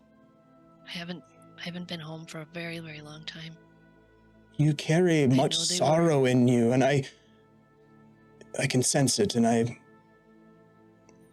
well, trust me that if you maintain a true heart, if you step towards the light, if you do good when faced with opportunity to do evil, St. Cuthbert will shine upon you in your greatest time of need. That would be wonderful if that was true. I believe it to be true. I hope it is for you. It has been for me. It's not easy to lose loved ones by the sword or by the ravages of time. It is a part of life, but it is not an easy one to accept. Even worse is uncertainty. This is the truth. This is what I've been thinking about for quite a while. And some confirmation would really put my mind at ease. Indeed. Well, we'll sit here for a minute and wait for Tabitha. I have great faith in her skills as an archivist. If anybody can find a record of this individual, it is her. It's good to have someone like that on your payroll. Indeed, it is. He sits in silence with you. About 5-10 minutes. You can see these beautiful tapestries on the walls in this room. It's an office room of the church for sure, but there's beautiful tapestries that depict sort of Cuthbertine common sense-like teachings. And eventually Tabitha comes back, and she has a large tome, and she puts it on the table, and she says, these are the names of those from the Cron Hills Regiment who responded to the call to arms. And she opens it up, and it's dusty, and it kind of creaks as the book opens, as if it hasn't been opened in probably almost close to 10 years since it was written, and all of the records were made in it. And it has names of people, and whether or not their bodies were recovered and interred, and it has where they're from. And you look through, and there's all these different records from individuals from that region, various different towns like Tolvar, but also areas in the Cienega Valley, Larneystow, Corbin, Etterbach. There's just a variety of different locations. And as you look through, you get to the section on Tolvar, and she's drawing her hand down, and she says, well, what was the name again? Bibblespark? Bibblespark, Nelvin. Nori's voice is already just shaking now. She holds her finger on the page, and then she turns the book towards you, and you can see your brother's name written in the book.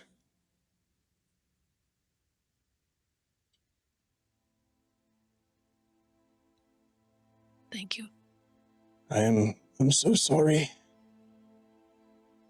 but I hope the knowledge brings you some sort of resolution.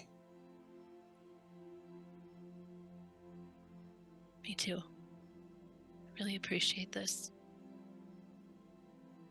I have to be off. I will walk you out. Please. Thank you, Tabitha. Of course, I'm so sorry.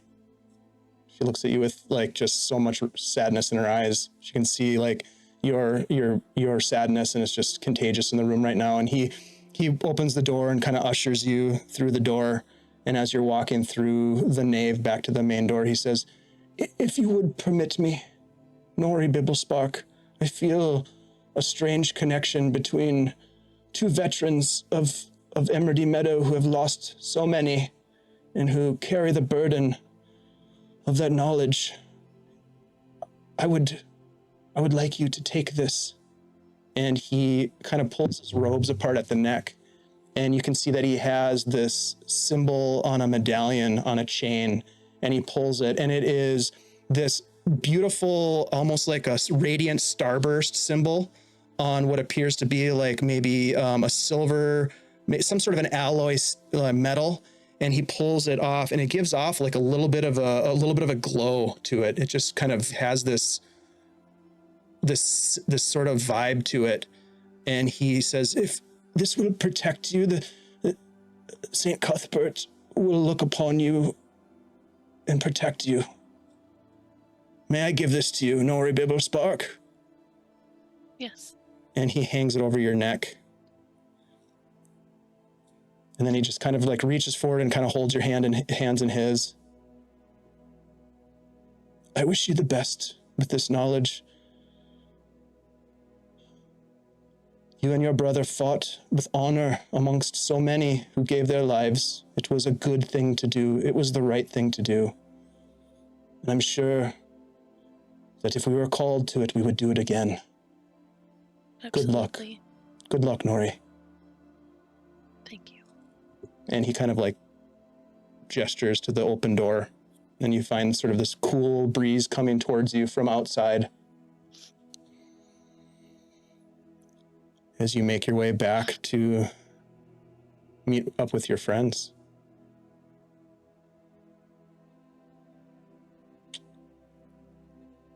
And I think that, my friends, is where we are going to end tonight's session.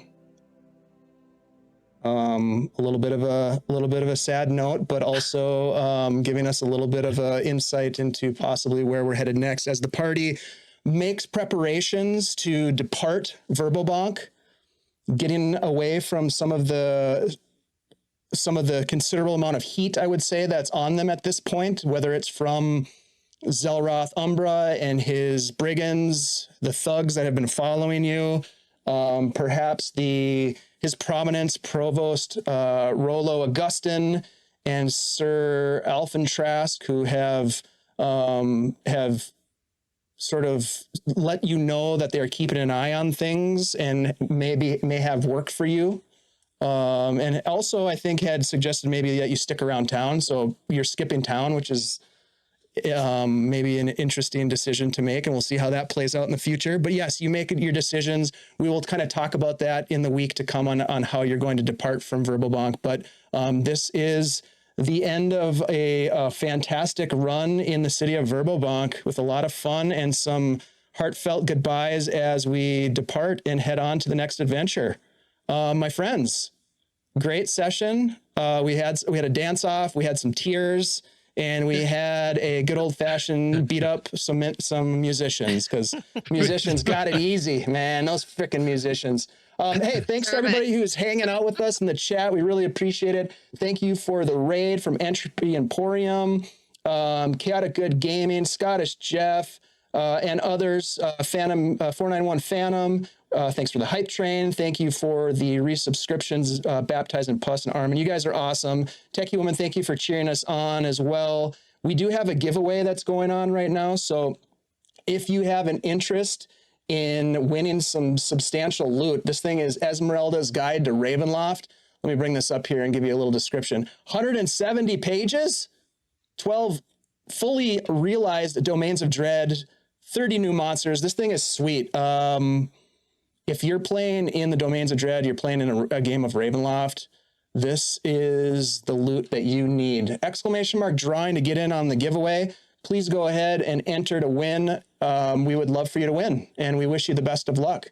Right now, there's not that many people in the giveaway, so your odds are pretty good. I highly recommend that you get in for this. If you haven't entered, please do. We're going to go around the table here and do some outros. We are then going to raid into somebody. I'm going to figure that out here, but stick around for the raid. It's always fun to raid it forward into the next streamers who are doing their thing. So let's go around the table and let's start with Mr. Vamp Wickman. Hey everyone, Chad here, Vamp Wickman. Thanks to all the audience for the bits and everything. We appreciate that. Really helped me with my dance competition. I didn't want to fail that. You can find me here on Tuesdays playing Alrin the Raven, the now 6th level College of Swords Bard. Yay. Hell yeah. And you can also find me on Sundays on the GaryCon Live channel, playing a crazy desert druid that likes sand more than anyone should.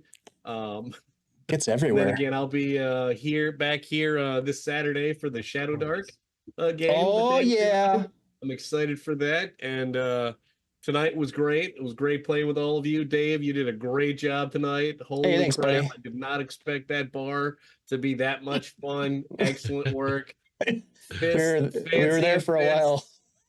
Fancy and fists forever. Yeah, dude. FFF, baby. You guys need to make t-shirts. Fancy fists. Yeah. I think the Bell Bottom Boys need a t-shirt though too. The Bell Bottom Boys drink Golden Shears coffee. Boom. I'm telling you. Dude, sponsorship right there. Dude, you guys are getting sponsorship deals. Like, this is really starting to come together. Vamp Wickman, thank you so much. It's just a pleasure having you in this game. I'm so glad that we got you in here. And I thank you. I appreciate having you. You did a great job as well. I thought the twerking was gonna make the difference, but you guys won. So there you go.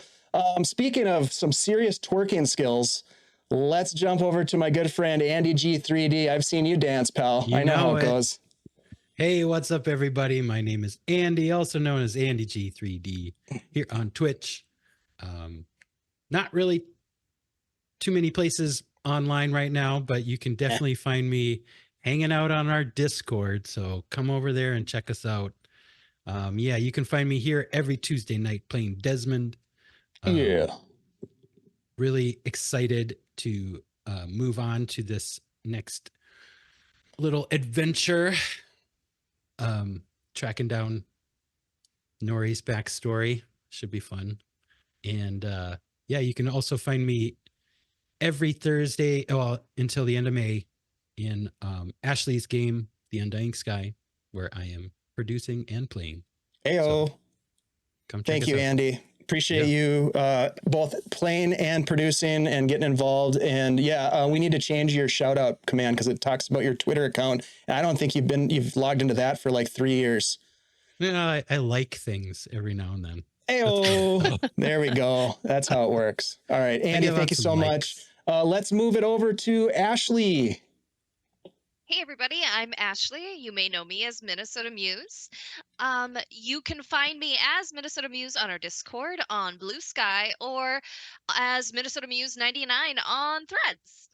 And I am DMing on Thursday nights. So if you liked this, come by Thursday for my Oops All Warlocks, The Undying Sky, where my players have entered into a devil's bargain with a dark entity, and now they're dealing with dead things that talk to them and other shenanigans. They are currently on a mission to obtain a shadow, so it'll be fun. Come on by. Thank you, Ashley. Yeah, guys, if you want to get caught up on The Undying Sky, please go jump over to our YouTube channel. All of the episodes are up there. You can get caught up for this Thursday night. And it is fantastic. You're doing an awesome job, Ashley. Super fun story, and I can't wait to see where it goes. I don't know how you're going to tie it all together, but I am excited to see how it works out. And with that, let's jump over to Shelly. Shelly, I don't know what to say. I don't know what to say. Great game. That was good. You doing all right? It was a nice little downswing on the fun that was the rest of the episode. You know me, I like to end on a downbeat. Perfect. Hey yo, I'm Shelly. You can find me out in the world as Flea Monkey or Hey, it's Flea Monkey on Instagram and Threads. Also, all of these things have already been mentioned, but I will be... Oh, actually, no, they haven't. Thursday is The Undying Sky with Ashley. I am in that. And this Shadow Dark Oh, show shit. on Saturday is going to be dope. Also, the one thing that we haven't talked about is I also play Pathfinder with Tithalanos over on his channel on Wednesdays. So You're there, look, I busy. got a little piece of information that we haven't You're talked about. busy this week. Well, Most yeah. weeks. Hey, thanks, Shell. I always enjoy a session where I can see the tears streaking down your cheeks. For me, that's a success. Anyways, You win. Yeah, exactly. These guys are having way too much fun. Let's make somebody cry. Take it darker. Yep. You know me, I like to take it dark, and this Saturday we're taking it to Shadow Dark, as Shelly said. Please join us. We have an all-star cast. You can see their beautiful faces up on the screen. It's going to be a lot of people, and we're going to have a lot of fun. And we're going to try to capture the vibe and excitement of our home game. So we have an ongoing Shadow Dark home game that we've been playing for a couple of months now. And it is an absolutely fantastic game. It's a West Marches style game, so it's easy for people to jump in and jump out at their leisure and when they're available. And if you want to get in and play games like that, it's non-streamed. We run it through our Discord. You should come on over and check it out. We are onboarding new players every month. So come on over and get involved with the Discord, and we'll hook you up with session 0. On Saturday, we're going to take it to the stream, and we're going to see how well it translates from the home game to the stream and give it a shot and see how it goes. So I think it's going to be great. It's the Grim Hall of Chronicles. We're going to have a blast. I'm excited. I love playing Shadow Dark, so you know me. I'm down. All right, so look, is everybody in who wants to win? If you want to win some loot, now is the time to type !drawing in the chat. It's very easy to do. Andy will show you how it's done. It's very, very simple. It's just an ! Drawing. If you're not in, you can't win. And so that's kind of just the way it works. All right, so that's it. You guys are in. Ashley, if you wouldn't mind, please, giving us the ceremonial 5-second countdown. All right, everybody. 5, 4, 3, 2, 1, and go. Here we go. Chaotic Good Gaming, Garner, you have won the Esmeralda's Guide to Ravenloft, which I know you're going to put into play because I know the way your mind works, my friend. You're going to love this thing. I will connect with you after the stream. I think Garner's still here. Chaotic Good, yeah, they're in the chat. We'll get that to you after the stream. My friend, thank you so much. We're going to go ahead and raid into a good friend of ours, and I'm totally saying that without knowing exactly who we're going to raid into. But you know what? Let's raid into Magi RPG. They're always fun. You guys, thank you so much. Let's give them some good old-fashioned Guild Superior love when we raid in. Please hit them with the emotes. Tell them hello from the guild. And we'll be here on Thursday night for the Undying Sky, Saturday for Shadow Dark. Lots going on here. We've got a stinger. I'm going to see if it works this time. Thanks a lot, everybody, for hanging out with us. We really appreciate you all. Take care. Bye-bye.